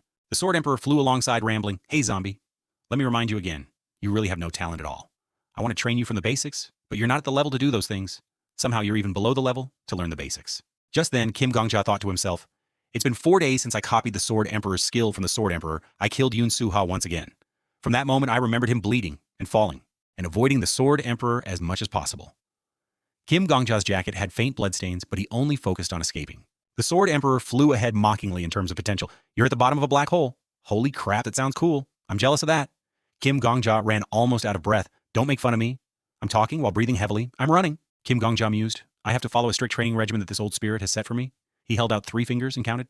That's why you need a special curriculum, and to get a special curriculum, you have to pay high tuition. The Sword Emperor smiled down at me. Hey, zombie, let's play a lottery. This is the guild. Their official name is the Merchant Union. It seems the guild master is an Indian woman, a rank 3 hunter countess. She's the only one with a skill that allows people to trade with the outside world. Countess has the ability to trade with external economies with this skill, giving her an exclusive advantage in the economic tower. Moving to the next scene, the person at the reception desk happily greeted, "Welcome to Sangryun. How may I help you?" And it's also the only place in Babylon that sells lottery tickets. This is Countess's exclusive privilege. A hand handed him a lottery ticket. Kim Gongja smiled and said, "I came to collect my winning lottery ticket." The receptionist still smiled. "You've won the Sangryun Lucky Lottery. Congratulations. Congratulations." I chuckled softly twice. "It's nothing." The Sword Emperor floated beside me and whispered in his ear, "He's always curious. Do you know why they always wear those cat ears?" Kim Gongja whispered. "I heard the guildmaster is a cat lady." He continued, "She loves cats so much that she makes everyone wear cat ears. I can definitely say she's a pervert." He asked me, "Did you check the date, sir? You can't exchange a ticket you bought 2 years ago." This is the first thing I did after getting myself a guardian spirit. Kim Gongja thought to himself. He smiled falsely and replied to the receptionist, "Oh, it's fine. I just bought it last week." Kim Gongja recalled the Sword Emperor taking him to buy a lottery ticket last time. Musing, the Sword Spirit said, "I needed some initial capital, so I needed to win the lottery at least once." He still smiled. "Yes, I can check your ID card." Suddenly, the receptionist froze when looking at the lottery ticket. He opened his eyes in astonishment when he saw the prize money's value. Of course, right after a crowd of people would discuss the first prize. The Sword Emperor glanced back, drawing attention. "Making money is easy, isn't it?" The receptionist hastily announced, "I will go confirm this number. Could you please wait a moment? I will call the manager out right now." Mr. Kim Gongja rested his arm on the table. Okay, just take it easy." He stood next to me looking out. "Hey, zombie. What if you get robbed in an alley or something like that?" Kim Gongja whispered. "Before I came to this time, Yoon Suha also used this skill to win a few lottery tickets. I learned a bit from that it's not something that can be hidden, even if you try." Then he turned his head just as the guild manager walked out. "If it's revealed one way or another, it's safest to make it public to everyone. If the winner is attacked, the most affected party will be the Sangryun Guild." Arthur Taylor bowed slightly, greeting Kim Gongja. "Thank you for waiting. I'm the manager here, Arthur Taylor. After introducing himself, he looked up and told me, "I'm also known as the Safety Keeper, so feel free to call me by my alias, Kim Gongja." Also greeted back, "I'm Gongja. That's a suitable nickname for this guild." At the same time, I secretly calculated, if he has an alias, he must also be ranked in the top 300. Arthur smiled twice, bidding farewell. "People usually say that please come with me upstairs," Kim Gongja mused. "Normally, a person of F class like me would never have the chance to talk to a ranker, but today is different because I'm a customer worth 5,000 gold. The Sword Emperor, standing behind him seeing me, suddenly excited, put on an air. "I feel you're easily impressed by others, because you've never been treated that way. It seems you were also quite excited when I called you a talent last night." Kim Gongja, annoyed, muttered to himself, "Can't you stop talking for a bit? You shouldn't praise everyone so much. Look at me." He spoke. The Sword Emperor, brimming with pride, pointed at himself. "Just believe that everyone in this world exists just for you to overcome." I didn't even want to hear his thoughts. Are people who always think their king's crazy? They're the kind of people I never want to be. Arthur noticed Kim Gongja's mood change and asked, "Sir, is something wrong?" I startled and exclaimed, "Nothing. I'm just a little distracted." Arthur chuckled gently and explained, "It's a good thing I saw you looked worried. I wondered if any staff treated you rudely before I arrived." Kim Gongja was touched, his eyes shining brightly like headlights, wondering, is he an angel? The Sword Emperor looked at me so unpromising, too easygoing. Arthur led Kim Gongja to the place. This is the VIP room, and the door opened, light from inside shone brightly, pouring straight out. He continued, "This is the prize you won. 53,000 gold. Arthur leaned over, revealing the amount. I looked overwhelmed. This amount of gold is equivalent to more than $5 million, where I'm from. Kim Gongja cautiously swallowed with this money. I remembered the scattered beer and wine bottles at home. He suggested you can take all of them or entrust them to Sangryun for safekeeping. By now, Kim Gongja was already motionless. With this pile of money, I thought to myself I could live a comfortable and peaceful life forever. If that's my goal, then I've probably achieved it. Arthur asked for my opinion. What would you like to do as expected? Kim Gongja didn't answer. I was still lost in thought, but I've decided to clear this tower as a hunter. So, money is just a small step. Kim Gongja recalled the scene of him and the Sword Emperor clinking hands in agreement in the forest at night, and when he received his own ability through the skill card. I've also seen a more beautiful color of gold than this pile of gold. Before Kim Gongja mused to himself, I snapped out of my serious thoughts and said, I guess I'll ask Sangryun to keep it for me. He approved, an extremely correct decision. I always advise winners to do so. Arthur's eyes followed Kim Gongja, who had gone to the prize table. He continued, I also understand why they want to take that pile, but there are many bad people outside. I picked up a gold coin, turned around beaming, and I want to buy an honorary membership title for the Sangryun Guild. It will cost 5,000 gold coins to become an honorary member of second class. Right? I will pay, Kim Gongja told Arthur. Hearing that he took out a notebook from his vest pocket, You're not a member of any guild yet, are you? Yeah, I replied. The Sword Emperor laughed, praising, You're smarter than I thought. He analyzed a guild as not simply a group of friends who hunt together. The biggest reason to join a guild is because the Sword Emperor continued. They want to be protected. You were smart. Many people like Kim Gongja unite into a group to protect themselves. I smiled meaningfully when I heard these praises. Kim Gongja thought to himself, there are protectors and hunters, but life is too wild if there are only those two types of people. I remembered. Yoon Suha and Marcus were both exceptions in this world. Kim Gongja kept getting lost in his own thoughts. Can you explain how the Flame Emperor and the Sword Emperor killed me? Yoon Suha held a fire staff in one hand, the other arrogantly gave the middle finger to everything. The Flame Emperor would never be bound by a guild, and he was proud of his freedom. He won the lottery twice, but he never paid a protection fee to anyone. Anyone who has reached such a rank always refuses all guilds to pursue their own goals. Kim Gongja knew this was the reason for Yoon Suha's deep-seated arrogance. That's why he was almost poisoned. I mused to myself, no need to worsen my relationship with big guilds. I won't be as foolish as the Flame Emperor. One more thing, Kim Gongja spoke. Yes, anything. Sir Arthur was still bowing and taking notes. I presented, I am currently living in a cheap rented house. Therefore, can you find me a better place to rest? He began to record the requests. And if any news agency asks about the winner, can you tell them it's an honorary member of the Sangryun Guild? Kim Gongja continued. Arthur heard the requests and suddenly became silent. He awkwardly wiped his sweat. You're too thoughtful, sir? The Sword Emperor, who was now floating beside Arthur, took the opportunity to tell me he must have thought you were a failure. He repeated. He must have thought you were a failure. I didn't rush to answer the Sword Emperor, but explained to Arthur, I mean, the world out there is too vast, so we always need thorough preparation. After saying that to him, Kim Gongja then whispered back to him, who just thought I was a failure. The Sword Emperor innocently wasn't even ashamed. Did I say that I don't remember? Arthur smiled, gently agreeing. How wise, sir, I heard his answer, and secretly cursed this damn spirit. The Sword Emperor flew over to Kim Gongja, patting his shoulder, showering him with praise. I think you've managed what you have, quite perfectly. I even thought I'd have to change your diapers. Kim Gongja wasn't very appreciative, he whispered back. I'd hate you less if you stopped talking for a bit. He didn't pay much attention, glancing at the man. You look quite happy, the Sword Emperor remarked, seeing my contented expression. Kim Gongja sat on the edge of the table, where the prize money was replying. Of course, it's all just beginning. I calculated 4,000 deaths, and returning 4,000 days to the past power that I couldn't enjoy, because I was focused on my revenge. Kim Gongja tossed a gold coin up and caught it.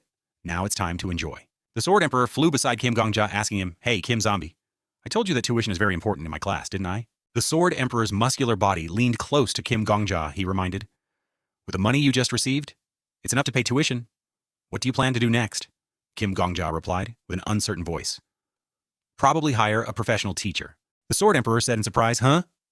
That person is standing right in front of you. Hearing that Kim Gongja's disdainful expression was clear, he thought to himself, how shameless. The Sword Emperor added that there are two ways to increase power. Then he began to explain. One is to use skill books to learn martial arts skills. After a pause, he continued. Two is to use potions to increase physical abilities. Suddenly, the Sword Emperor flew in front of Kim Gongja and said, But at your level, even if you read skill books, you won't learn anything. Kim Gongja was startled. He could only stand rooted to the spot and listen. Then the Sword Emperor continued. So you only have to use potions. That's very good for you. Kim Gongja put his hand on his chest in a defensive posture and asked, So how do I get them? The Sword Emperor stroked his chin, his face showing a lot of thought. Then he replied, You can call it the Alchemy Castle, because most of the doctors and alchemists are there. He didn't forget to explain that potions are made by the best people I know, a shop you can go to. Kim Gongja pressed his thumb and index finger together, wondering, Are they expensive? The Sword Emperor replied in a firm voice, Of course they're expensive. Then he asked, How much do you want to know? The Sword Emperor leaned into Kim Gongja's ear and said something that made Kim Gongja's eyes widen and his mouth drop open as if struck by lightning. Kim Gongja hadn't even had time to stop the Sword Emperor before he flew away. He could only call out, Wait, wait! Kim Gongja had to chase after the Sword Emperor, running and nervously saying, All my assets are only enough for 4 potions. The Sword Emperor smiled confidently and replied, If you negotiate well, you can get 5 potions, he said. If you want to get stronger, just stay silent and follow me. Kim Gongja ran after him, so tired that he was drenched in sweat and out of breath he could only stammer, Slow down a bit. Suddenly, Kim Gongja's head slammed into the Sword Emperor's sturdy back, making him cry out, Oh. Kim Gongja held one hand to his head, annoyed, questioning, Why did you stop so suddenly? But the Sword Emperor only replied in a low voice, Gongja, hide. He still didn't turn around but continued, I forgot to tell you, but Kim Gongja surprisingly replied, Huh. I startled hearing footsteps approaching from afar. The sound. The footsteps were getting closer, as if heading towards them. The Sword Emperor hid nearby, looking at the man walking with a sword, and whispered, This is the shop he frequents. Kim Gongja's expression was tense. He secretly blamed, Why didn't you say so sooner? Looking at the man getting closer, Kim Gongja thought to himself, I can't go straight. Marcus suddenly stopped. His cold blue eyes glanced to the left. But he didn't see the Sword Emperor in front of him. And he also didn't see Kim Gongja, because I was shielded by a large dumpster. Marcus remained silent. Kim Gongja sat next to the dumpster, covering his mouth with both hands, trying not to make a sound. His heart pounded wildly from tension. He thought to himself, What should I do? It would be bad if I got caught here. Suddenly, Marcus turned and walked away. Kim Gongja was motionless, like a statue not yet recovering. He felt like his life was over. After a while, he sat up and said, There's nowhere to hide here except this dumpster. The Sword Emperor's voice couldn't help but sound worried. This is bad if he comes here then. The Sword Emperor seemed to remember something and said in shock, could he be planning to buy all the potions? He quickly chased after him, not forgetting to call out Gongja, hurry, follow me. Kim Gongja stood up in surprise and replied, huh?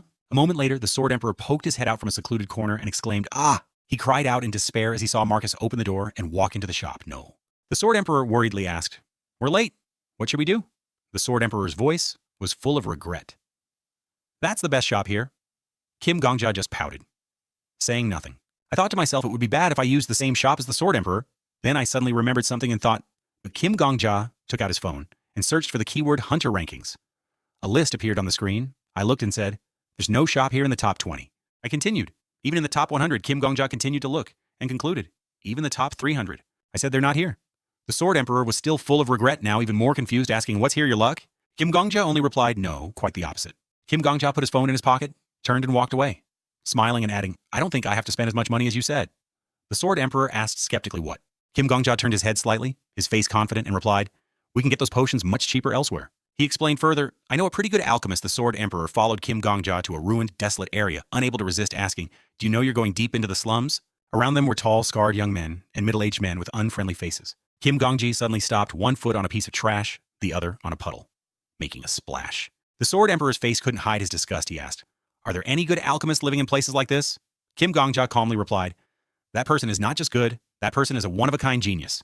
The Sword Emperor clearly didn't believe him, saying, stop lying, what genius lives in this place? Kim Gongja laughed and replied, okay, then don't believe me. The dangerous-looking people in the slums stared at them and clicked their tongues. Kim Gongja noticed their gazes and secretly exclaimed, ah, I guess they were trying to see if I had anything to steal. But they gave up when they saw me talking to myself. Then I wondered what would they say if they saw the amount of money I have in my pocket. The Sword Emperor flew behind me, calling, hey, Kim Zombie. He skeptically asked, do you really know how to get there? Suddenly, a female voice cried out, please don't take my tools. A male voice aggressively replied, do you know how many times you've asked for an extension? Kim Gongja suddenly said, finally, we're in the right place. The male voice continued to yell, you've been half a year late on your payment. You need to pay your debt. The girl begged him, if you take my tools, I won't be able to make a living anymore. The man holding a blue potion in his hand, his face grim, replied, I don't care, even if I leave them, you won't be able to earn enough to pay off your debt. He threw the potion in his hand onto the cart, instructing his subordinates to take all her belongings. The girl grabbed his arm, pleading earnestly, just 1 week. Please give me 1 more week. No, just 5 days. The man yelled, last time you said 1 week, then 1 month, and then half a year. Seeing that they were about to pull away the cart containing her belongings, the girl quickly grabbed the cart. She said, there are still potions here? I haven't finished? The man pulling the cart helplessly said, oh my God, why did I lend money to someone like you? He pushed the cart hard, causing the girl to fall to the ground, crying out. He didn't forget to remind her, I advise you to find another job.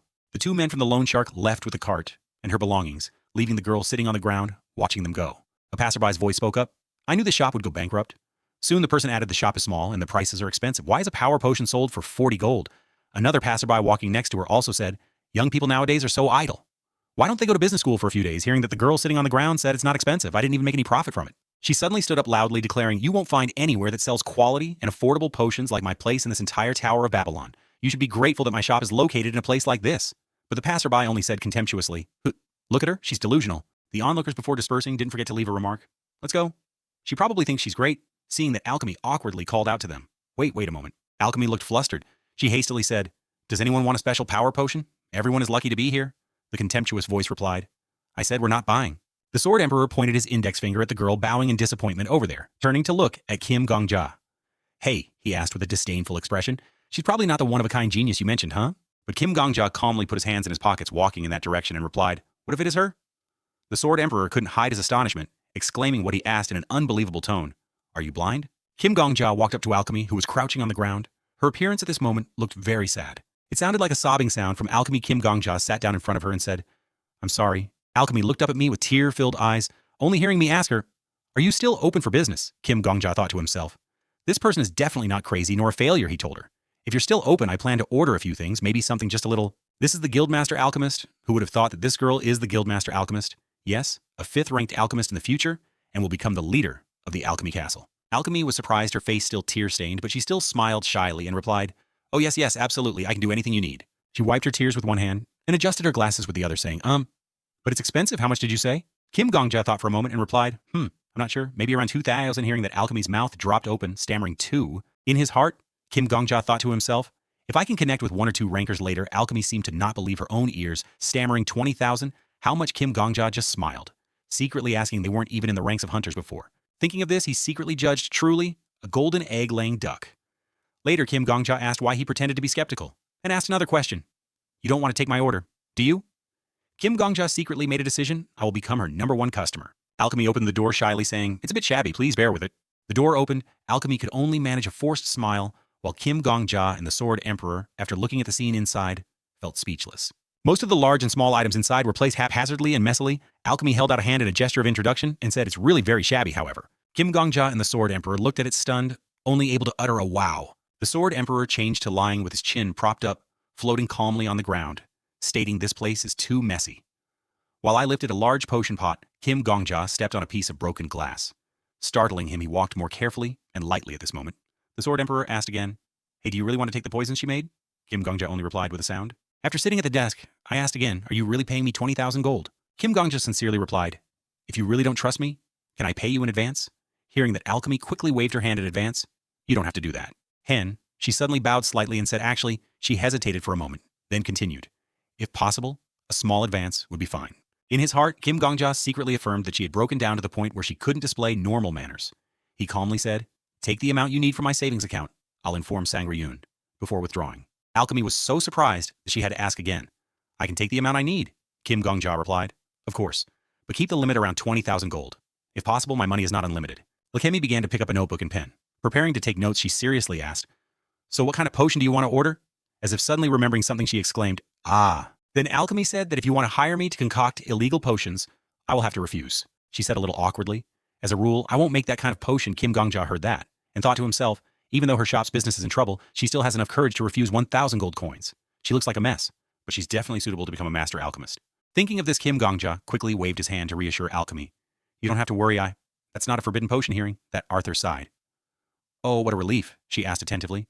So what kind of potion exactly do you want to concoct? The Sword Emperor nearby crossed his arms and interjected, well, it's fine. She doesn't seem very proficient, but I'll give you the formula. He reminded, listen carefully.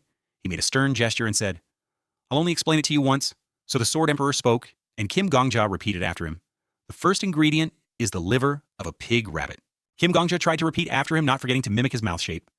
The next ingredient is the eye of a shadow cat, the skin of a giant desert worm. Finally, he ended with a sentence. And the tail of a ground lizard. Alchemy wrote down every word. Then she carefully asked, a total of 23 ingredients, right?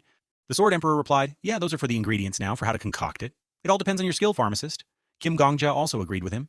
He said that's right. Alchemy said something without thinking that made the Sword Emperor's expression visibly surprised.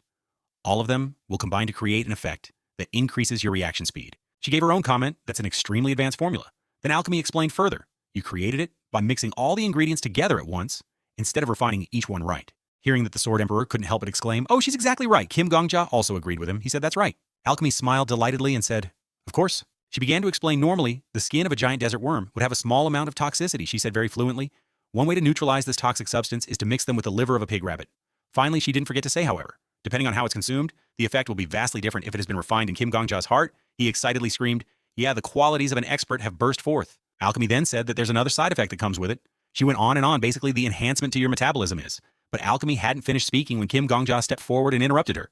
He impatiently asked, how long will it take you to prepare it? Alchemy replied briefly, 4 days. She explained further, since I have enough money, I can create it in 4 days. Alchemy's demeanor couldn't hide her shyness. Her words were a bit rambling normally. I could do it faster, but now I need to buy back my equipment. But Kim Gongja's thoughts were very different. He recalled the scene of people crowding to buy potions before, where the shop assistant had to stand in front of the shop, gesturing with his hand, and asking the crowd, those with prescriptions from an alchemist, please come forward. Then someone wondered, why are you standing in front of me?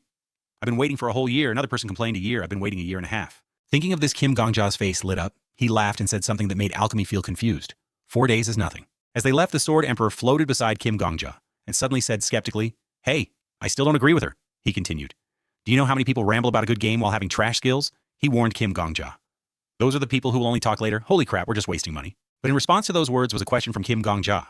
Where did you learn that formula? The Sword Emperor replied, it's a formula I came up with myself. It's the greatest potion ever invented after I drank all kinds of poisons myself. Kim Gongja smiled confidently and said she praised it as an advanced formula. His subsequent words made the Sword Emperor stunned. She recognized the value of that formula, so try to trust her, even though she looks like a mess. Now she will become the head of the alchemy castle in 10 years. Hearing that, the Sword Emperor pouted and turned his face away, saying nothing. After a moment of silence, he warned me again. Remember my words? Zombie, I bet she'll just take your money and run. Alchemy had 3 cardboard boxes stacked on top of each other. Her face was much brighter than the day before she walked and said, I'm sorry I wanted to bring it to you sooner, she also explained. But it took more time than I thought when trying to combine them in different ratios. That was about 4 days later. Currently, they are at the residence provided by Sangryun Kim Gongja, and the Sword Emperor sat opposite each other at a tea table. I smiled and stood up to greet her, comforting her, as if she hadn't said it would take 4 days. So that's fine. Alchemy handed the 3 cardboard boxes in her hands to Kim Gongja and said, these are 3 boxes. Each box contains 30 vials. Kim Gongja took the boxes and said so it will last for about 30 days. I secretly praised. It's 15 times more valuable than the shop recommended by the Guardian Spirit. Kim Gongja couldn't hide his confidence. This is how I spend money, hearing Kim Gongja say that alchemy made a sound. The Sword Emperor suddenly appeared from somewhere and asked skeptically, hey, are you secretly cursing me in your head? Kim Gongja laughed it off and replied, yes. Alchemy suddenly said a little awkwardly, it's quite embarrassing to ask this now. After a pause, she voiced her question, but why did you place such an expensive order with an unknown pharmacist like me? Alchemy recounted, while I'm quite confident in my skills, she explained further, just by looking at the provided formula. I think only 2 people in Babylon can do it. Her voice couldn't hide her sadness. But everyone treats me like trash. Kim Gongja reached out and rubbed the back of his neck, thinking to himself the reason he secretly remarked is because the pharmacist standing in front of him is one of the generation of geniuses. Then he wondered, but is that the only reason Kim Gongja suddenly recalled the fire that happened before when I said that this area had been sealed off? But there might be survivors inside. Send a rescue team in there. He remembered that she was the one who ran to the scene faster than anyone else when the city was on fire. And the image of the paladin holding a fire extinguisher telling her that she said she had something to do tonight. Maybe it was a date I had seen her with the Flame Emperor many times before. At that time, Alchemy worriedly said, I don't like him. After a pause, she added, there's something about him that scares me. Kim Gongja felt that she was someone not subdued by the Flame Emperor. According to him, her skill, along with being kind, didn't stop there, and even a good personality, Kim Gongja felt. Wouldn't it be a great loss not to become close with someone like her? Hearing that, I replied, because you look very kind. Alchemy asked in surprise, kind. Kim Gongja smiled and said, I'm helping you because you seem very kind. I think you'll still succeed without me. I extended my hand to her, saying, I think good hunters like us need to succeed so we can help others when we can, while I raised my hand to hold my other arm. Staring at Kim Gongja's outstretched hand, I added, it's annoying to see insane psychopaths succeed. I want both of us to have the best things. In my heart, I thought it means all I want to say is, Kim Gongja thought to himself, very, very much. So I don't think I can be more honest right now. Alchemy was silent for a long time. Then she said, that's right. She extended her hand to shake Kim Gongja's hand. They seemed connected by some common ground. She said, we need to succeed first to change this world together. Then Alchemy turned to leave before leaving. She didn't forget to say, if you want to order anything else, just call me after a pause. She added, I will always prioritize your requests. Kim Gongja smiled happily, waving goodbye to her, and said, I don't need anything else right now. Alchemy had left, and the door had closed, but Kim Gongja still hadn't withdrawn his hand, or turned away hastily suddenly. The Sword Emperor appeared from behind, leaning into my ear, teasing what good hunters like us. This made Kim Gongja's face darken. He said, I know I said something embarrassing. Let's train. Time passed very quickly. The next day, a glow appeared, and a command echoed through the forest, moved to the 3rd hunting floor. Kim Gongja observed the giant green monsters holding weapons, and concluded that there were too many for me to handle. He had to ask for advice. So what should I do now? The Sword Emperor sat with his arms crossed and legs crossed, floating beside me, only replying, first drink a potion. Kim Gongja took a potion vial from his pocket and opened the cap. He tilted his head back and drank the entire potion decisively. Then he remarked, it tastes quite ordinary. He licked his lips while describing. It has a slight lemon taste, and I think a bit of honey too. But then suddenly, a strange sensation appeared in his left chest, making him grit his teeth and break out in a sweat. The surrounding scene became distorted and warped. His whole body felt like it was shaking in Kim Gongja's heart. He secretly cried out, what the hell is this? Kim Gongja gasped, enduring the current terrible feeling he was suffering. His sweat poured down like rain. Kim Gongja could only groan, terrible. The Sword Emperor tilted his head, looking at my face, smiling and saying, oh, impressive. Her skill is not bad at all. Kim Gongja's mind was in chaos. What is he saying? Don't repeat yourself. My head feels like it's about to explode. The Sword Emperor hung upside down to observe Kim Gongja, smiling with amusement and asking, how does it feel? It's like you can count every strand of hair on your head, right? He said excitedly. Even the feeling of sweating, you'll feel very vivid. Kim Gongja heard the Sword Emperor's voice echoing in his ear. That's the effect of the potion. But sometimes that voice seemed to echo from somewhere. That voice said that it will increase the rate at which you perceive reality. Kim Gongja heard the Sword Emperor ask him, don't you feel it? He uttered each word with difficulty. What are you talking about?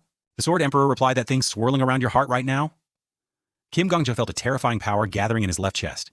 His heart was beating so violently it felt like it was about to explode. He only heard the Sword Emperor say, that's aura. The Sword Emperor still hung upside down, explaining further it exists within every hunter when they enter the tower. Most of them are unaware of it. Kim Gongja raised his trembling hands to cover his head. He no longer knew if the Sword Emperor was hanging upside down or not. But the Sword Emperor's voice still echoed in his ear.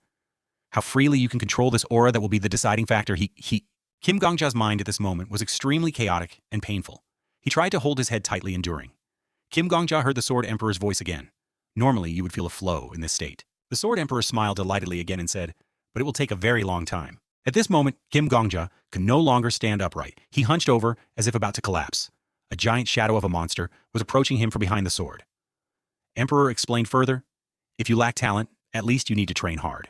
When the giant monster raised its fangs and claws to attack Kim Gongja, the Sword Emperor told him to run Kim Zombie. He even teased if you don't want to get rammed. The fierce goblin rushed behind Kim Gongja. He turned around the Sword Emperor's voice, urged, all right, quickly, release your aura, people. Like you need to train through practical experience.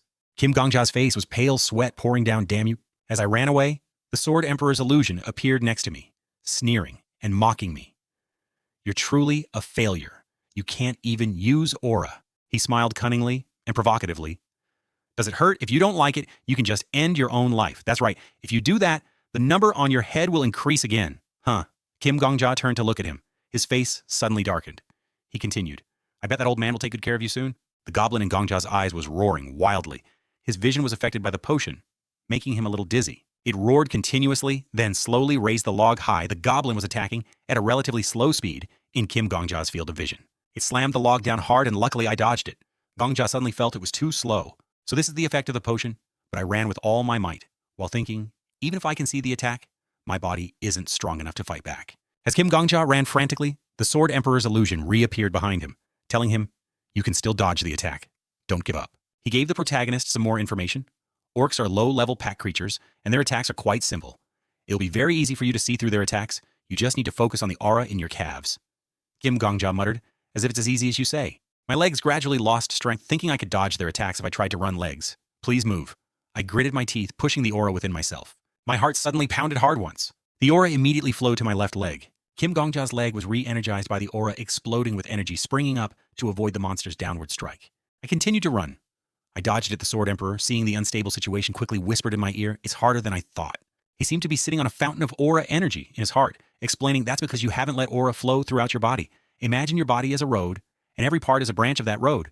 You need to recreate that road to use aura properly. While Kim Gongja seemed to be running on monstrous hands that wanted to drag him down. The Sword Emperor instructed you can feel aura thanks to the potion's effect, something you normally can't see. The orc swung its weapon, intending to continue attacking him. I annoyingly thought, not wanting to admit it, but she really does have that ability.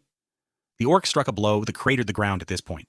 Kim Gongja stopped running. He went wild, screaming, his eyes turning bloodshot. The protagonist's aura suddenly surged. He turned to look directly at the goblin, asking himself what will happen. Every time I tried to recreate that path, the Sword Emperor was observing me. I tried again and failed, but he was indeed right. Kim Gongja used his hand to press down on his chest, trying to release aura flow, aura. An abandoned road covered with weeds. It's a fitting metaphor for my current state. I narrated the orc, swung its log at me. Kim Gongja retreated, dodging the attack. I wondered, but what if I can overcome this? What will happen? He immediately recalled a memory of Gongja's battle. His head had been cut off by the old man Marcus, and he couldn't think of what to do. That's right. The image of that man appeared. He continued that skill he used to cut your head off at that time. Kim Gongja suddenly thought of something, the sword path. At that time, the Sword Emperor said, that old man still has a long way to go. But compared to you, I guess, I don't need to say it, do I? Kim Zombie. I hesitated, secretly making a decision. The goblin attacked continuously, preventing Gongja from hesitating any longer. Kim Gongja looked up, seemingly having made a decision. He bravely turned around to face the orcs. The Sword Emperor was curious, what did you see at that time? Kim Gongja knelt on one knee, the aura in his left leg suddenly radiated powerfully, seemingly ready for battle. The Sword Emperor saw his intention and praised creative.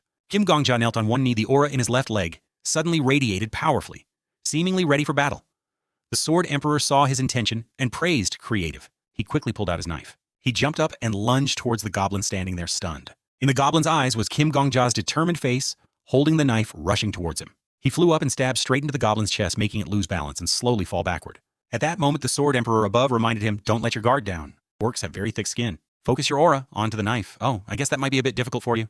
The orc, having taken the full attack, roared in pain while I was still digging the knife deep into its chest. The Sword Emperor said, concentrate all your aura at the tip of your sword. I gritted my teeth and cursed, damn it. The sword, covered in aura, gradually pierced through the goblin's chest. I furiously yelled, die! The aura suddenly glowed.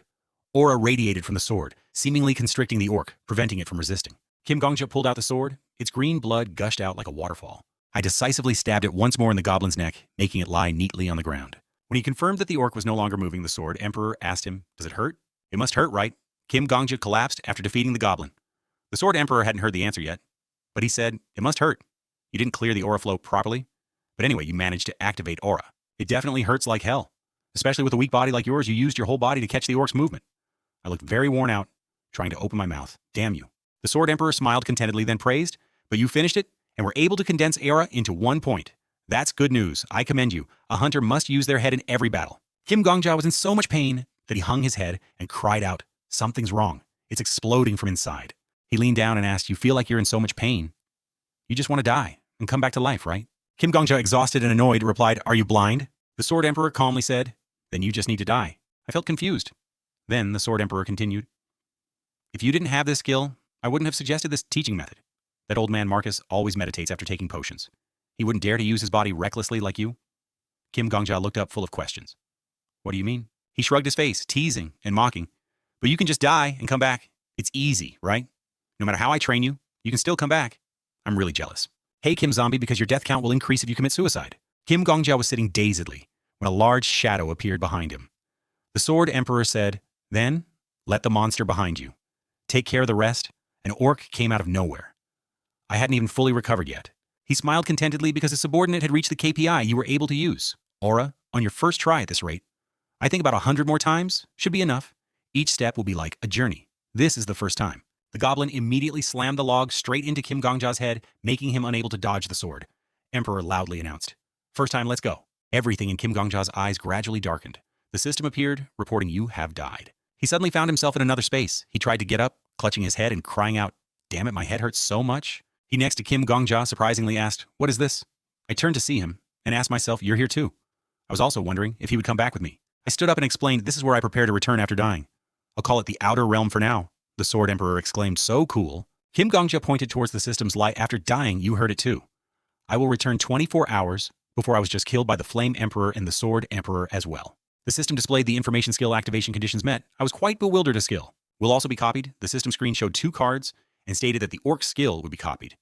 Both of them were looking at it together, seeing the system display that they were stunned. Then Kim Gongja yelled out in fright, "Monsters have skills too!" The sword emperor was equally shocked. "What the hell this is? Blatant hacking." The system continued to display, "Please choose a skill card." Both of them simultaneously shouted, "I want this skill too." The system appeared with an irresistible invitation, "Please select a skill card." The sword emperor saw this scene and furiously yelled, "What monster is overseeing this tower? Why give this divine skill to a failure like this instead of a great hunter like me?" Kim Gongja stood with his arms crossed, looking extremely smug. He clutched his head, doubting existence. This will shatter a meta hunter. He looked up at the system, still quite surprised. A monster's skill. He reached out and grabbed any card, then said, "I'll just pick anything." The sword emperor flicked my hand to calm me. "Huh? Wait, you're going to choose that?" I calmly replied. "What about it? There's nothing wrong with what I chose." He gave his opinion. "Why don't you choose the best one when you have the chance?" 2 skill cards fluttered, waiting for him to choose. Kim Gongja replied, "But I have no way of knowing which card is better. All the monster cards look exactly the same. It's all about luck." The sword emperor asked again, "You mean you don't know which skill is better?" I started to get annoyed. "Be serious for a bit. Don't you understand what I'm saying? The colors of these cards are all the same, and I only see their backs. So how the hell would I know which card is better?" The sword emperor said bluntly. "Even though I can see them?" Kim Gongja hadn't processed it yet, so he repeated clearly, "I can see them." Immediately the front of the card, I was stunned to the position. The cards always moved with their backs facing me. It remained the same. Even when I tilted my head, he looked at the 2 hovering cards and asked again, "So you can read the content of these skill cards." Suddenly, Kim Gongja realized something. But the guardian spirit can fly around freely. That's why he can see the other side of the skill card. He flew towards the front of the card, of course. I can see them. Don't you believe my eyes? I gained extremely strong vision when I was a child. Later, when I was a little older, I still had keen eyes. He hadn't finished speaking when Kim Gongja suddenly excitedly yelled. The sword emperor shrieked in alarm. "Are you crazy? Why are you suddenly screaming so loud?" I excitedly discussed, "Just tell me what those skills are." He rubbed his chin, accepting, "All right, I'll only say it once. So listen carefully." The sword emperor began to read the skill of each card. "Nature gives us a place called home, but also brings us difficulties and challenges. In that harsh world, the orc race has enhanced their reproductive capabilities and will not lose. To Mother Nature, 1 orc dies. Don't worry, somewhere else. You can't see, there will be 9 others. This is the reproductive blessing ability. Rank F. A note is that you will feel hot all year round." Card 2. We always add chweek to the end of a sentence. Chweek, we don't know why we do it anymore. It sounds very stylish, but you should also start saying chweek chwick. So you will never escape the joy of saying chick, that is immortality, That is the Chweek Chwick skill card rank F. However, Chweek Chwick, hearing this, I immediately became stiff. The Sword Emperor warned me, see if I didn't stop you, you would have chosen the damn Chweek Chwick. Now, Gongja, don't you think that because you were born human, you deserve to have the power of an orc? Kim, Gongja. Stated bluntly, you just spouted a bunch of garbage. I secretly cursed to myself. Both cards are trash. But if I pick Chweek Chwick, the Sword Emperor interrupted my thoughts. Hey, I think your words and thoughts are messy. But I stubbornly insisted anyway. I still think I'm right. Chweek Chwick is better than reproductive blessing? He immediately lost control of his words. No fuck, wait. Stop and think a little more. The Sword Emperor tried to persuade this reckless one. But I was one step faster, reaching for the Chweek Chwick card and sarcastically said, I think you think like me? He asked in horror. What did you say? Then Kim Gongja quickly grabbed that card and rushed straight to the system screen. The system confirmed. Successful selection. Copying skill. The Sword Emperor screamed, reaching out to pull back, but failed. No, he yelled as he saw the system teleport him to another place and excitedly cheered yes.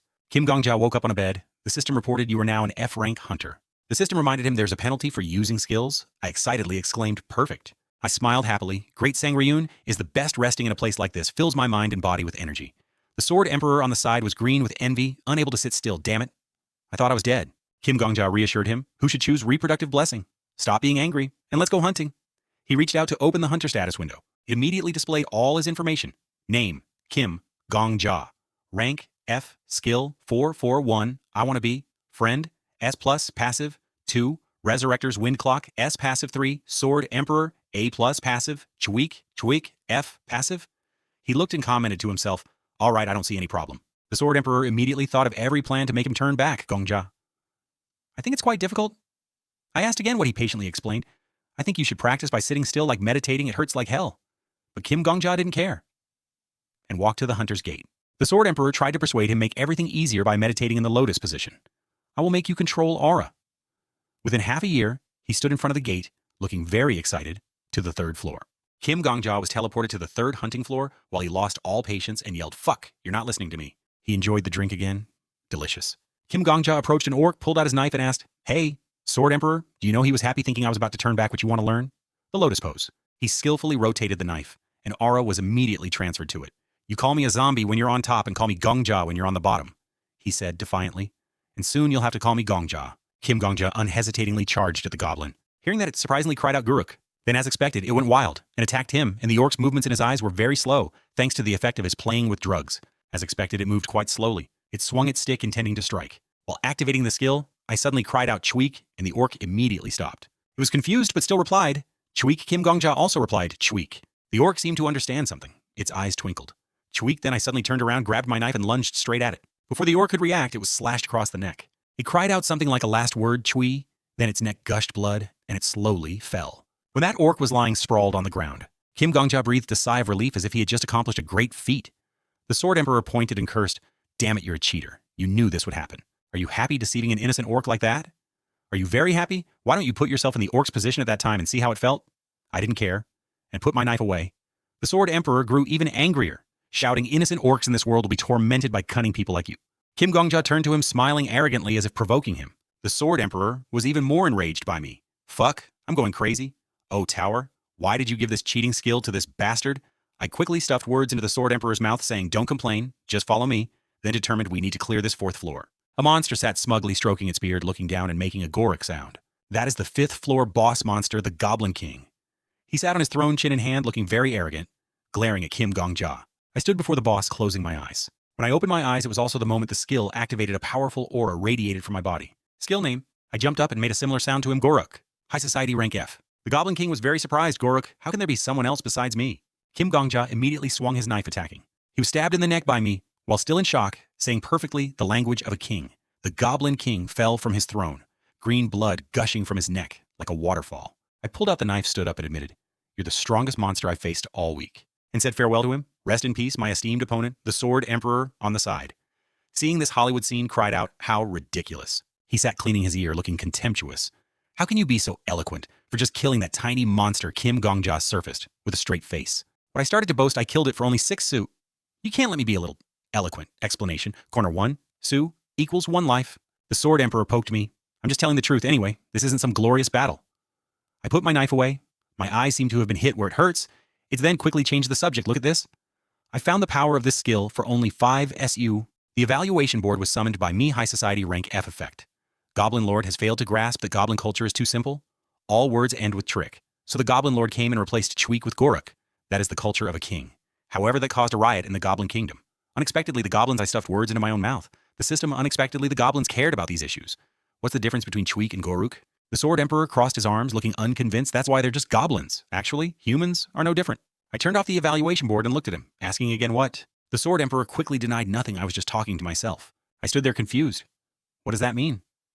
The system suddenly appeared behind me. Your existence has been recognized, making both me and the Sword Emperor surprised and attracted. The system reported Hunter Gongja has leveled up. Aura appeared as a circle under his feet and radiated around him. Kim Gongja raised his hand to feel it. He mumbled something, finally. Systems acknowledged you. Your skill quantity has increased. You have been promoted. Perhaps you've been waiting for this moment finally. The system sent you well. Wishes luck will smile upon you. He raised his head, smiling contentedly. The Sword King curiously asked, was that fire or blood just now so confusing? Kim Gongja retorted, arms akimbo. That's just a promotion effect, right? He immediately denied. No, it's not just to make you look cooler. That's an omen, he said in surprise, an omen. Then he explained more clearly, the shape of your aura, when you're promoted, will have effects that serve as omens of your aura's form. For example, the Fire King you killed, I bet his aura was fire. Kim Gongja recalled his techniques, fire is how. The Sword King added the shape of one's aura, usually manifests in life or death situations, and it's not a pleasant memory. He stroked his chin and continued, it also depends on the specific life or death circumstance it exists as a kind of subconscious form. The Sword King speculated, looking at just now, I guess it's either fire or blood. Kim Gongja then asked curiously, so what's your aura's form, Sword King? He replied, memories of the moon in my childhood flooded back. It was said that when that old man was young, he got lost in the mountains. He didn't want to die, so he climbed to the top of the mountain. While admiring the beauty of the moonlight, he said the moonlight beautifully cleared the sky. The moon doesn't shine by its own power, but borrows light from the sun. Life, as long as you accept it, is beautiful. Then the Sword King declared, I want to shine by embracing the sunlight like the moon. He thought that when he was only 12 years old, and he cherished that moment until now. Kim Gongja was stunned by how prematurely wise he was. 12 years old. The Sword King truly isn't an ordinary person. He clapped, congratulating. Anyway, we finally cleared the 5th floor. Let's go up to the 6th floor. He casually asked about that. Can't we just raid the 10th floor directly? The Sword King was immediately shocked. What he retorted, you think you're good enough, rookie? Kim Gongja replied, I promise you, I'm not. The Sword King seriously warned, do you know how many seasoned hunters have died on the 10th floor? He held up 2 fingers and challenged. If I can't clear the 10th floor in 2, I promise to call you master. The Sword King was confused. You're saying you can clear the 10th floor with just 1 life? He couldn't help but disdain. You lost 6 lives just to kill 1 goblin lord, and now you want to clear the 10th floor with only 2 lives? It seems you're not aware of your current position, does it? It's not as easy as you think.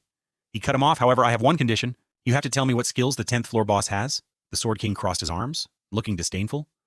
But his expression didn't change. Kim Gongja continued. Furthermore, his face suddenly looked more serious than ever. If I win, you have to call me Gongja-nim as politely as possible. What's wrong? Are you scared? You can back out if you want. This made the Sword King's face twist. He showed his attitude with just a few skills. And a bit of a hack, you think you're an emperor. But a second later, his competitive spirit flared up. I bet Kim Gongja prepare to serve your master for the rest of your life. You won't be able to clear the 10th floor. That's right, you can't die. Call me master for life. Kim Gongja wasn't to be outdone. You prepare to call me Kim Gong-nim properly. Then the two of them looked at each other and laughed heartily. Outsiders looking in would only see him laughing alone and couldn't help but judge. He seems to be crazy. A moment later, at the gate of the 10th floor, he was stopped by a guard. You can't? Kim Gongja asked why not. The Sword King stood beside him watching. The guard shook his head, saying, you want to conquer the boss alone? Hunting alone is just dying in vain. Haven't you seen the news? The Black Dragon Guild advanced with 34 members and still failed. Kim Gongja was still stubborn. So what, isn't it a rule of the Hunter Association that all hunters are allowed to attack the tower? The soldier sincerely shared. I'm sorry, but I have to record all hunters who raid the tower. My boss checks the ledger at any time. How can I heartlessly let a fool like you commit suicide? Please reconsider. The Sword King felt something was off. What, there's no such thing as a World Hunter Association? He thought, what should I do now? The Sword King impatiently urged, no need to talk much to this guy. You just charge straight into the 10th floor. Kim Gongja hit him. And let's go. Kim Gongja became calm, lowered his voice, and called manager. Then took the guard's hand and persuaded. I know you're thinking of me, and what you say is very true. Kim Gongja's eyes sparkled, acting perfectly. Actually, I really want to commit suicide. The guard was very surprised. Suicide, the Sword King on the side was even more surprised. He began his act 1 year ago. My wife passed away a while ago. Doctors diagnosed me with terminal cancer. They said I had at most 6 months left, but I truly cannot live without my life. Partner? Kim Gongja placed his hand on his chest. But after all, no matter how weak I am, I'm still a hunter instead of spending the rest of my life in a hospital bed. Instead of spending the rest of my life in a hospital bed, I truly want to dedicate my last strength to the nation. The soldier was moved to tears after hearing this. What a touching story. Kim Gongja even gave the soldier a pouch of money. This is the money I saved for my treatment. The soldier was conflicted. I can't accept this money. But he was resolute. People come and go. Like dust. I don't want to leave anything behind in this mortal world. Please, manager? Please don't record my name as ever. Having been here. This is my last wish as a hunter. The soldier just accepted. I understand you just go. I will act as if I saw nothing. The Sword King was also drawn into the act, so touching are you two starring in a romance drama? The 10th floor gate was opened by the soldier. The soldier watched his back as he stepped inside the sword. King still followed closely along with Kim Gongja's anticipation. What awaits me here, 10th floor? The 10th floor before them was an abandoned mansion looking quite eerie. He and the Sword King gradually advanced into the mansion's area. This was originally where Yoon Suha would have cleared. He didn't hesitate to open the door, telling himself, I will write a legend, even better than you fire King. The door slowly opened, sunlight streaming into the dark mansion looking more spectacular than ever. Peculiar dolls appeared as if they had been waiting for them for a long time. The eyes of the two lead dolls lit up, and they laughed eerily as soon as they saw him. A fire flared up around the mansion. The surrounding dolls chanted in unison, Let's play with us. They surrounded Kim Gongja and discussed, what should we play? Freeze tag. What time is it, Mr. Wolf? All the ice is melted. Mr. Wolf is dead too. Let's play hide and seek. The dolls continuously sent out invitations. That's right, let's play hide and seek with us. The system displayed a notification you have entered the boss's domain number of challengers. One hunter Kim Gongja aura also began to emanate from him. His face looked more belligerent and cool than ever. All right, let's play. The scene opened with the murmuring of Black Dragon reporters. Since the tower opened, they have still been the strongest guild. However, today they failed. For the 30th time, the Black Witch walked amidst the camera flashes of the reporters. Kim Gongja commented, I want to be like the Flame Emperor. Netizen A replied, Who are you? A Flame Emperor fan? Find someone better to admire seriously. I'm just telling the truth. Everyone knows what kind of person he is. Even knowing that the news still puts him on TV, he still commented, I want to be like the Flame Emperor. Netizen A continued to message, but he's such a jerk. How did he end up dating the Saintess? Or maybe that's how she became a Saintess? Netizen B was startled. When did they start dating? Netizen A continued to gossip. Yeah, I have a friend who's a hunter, and he saw them together. He commented again, I want to be like the Flame Emperor. Another person stepped in to correct him. Damn it. I'm friends with the Saintess. She said that's not true. He continued to comment, I want to be like the Flame Emperor. He typed and muttered, I want to be like the Flame Emperor. He stared intently at his phone, repeating, I want to be like the Flame Emperor. I want to be like the Flame Emperor. I want to be like the Flame Emperor. The reporter's interviewing voice briefly echoed, so Flame Emperor, he whispered, he's so amazing that everyone pays attention to his every word I heard. He's also very rich. I'm so jealous on TV. The Flame Emperor snatched the mic from the reporter. His voice full of annoyance, don't call me Flame Emperor anymore, call me by my name. He thought if the world were a novel, someone like him would surely be the protagonist. The image of the proud Flame Emperor standing atop a pile of monster corpses appeared in his mind. He dejectedly thought, and me an extra, who can't even be a supporting character?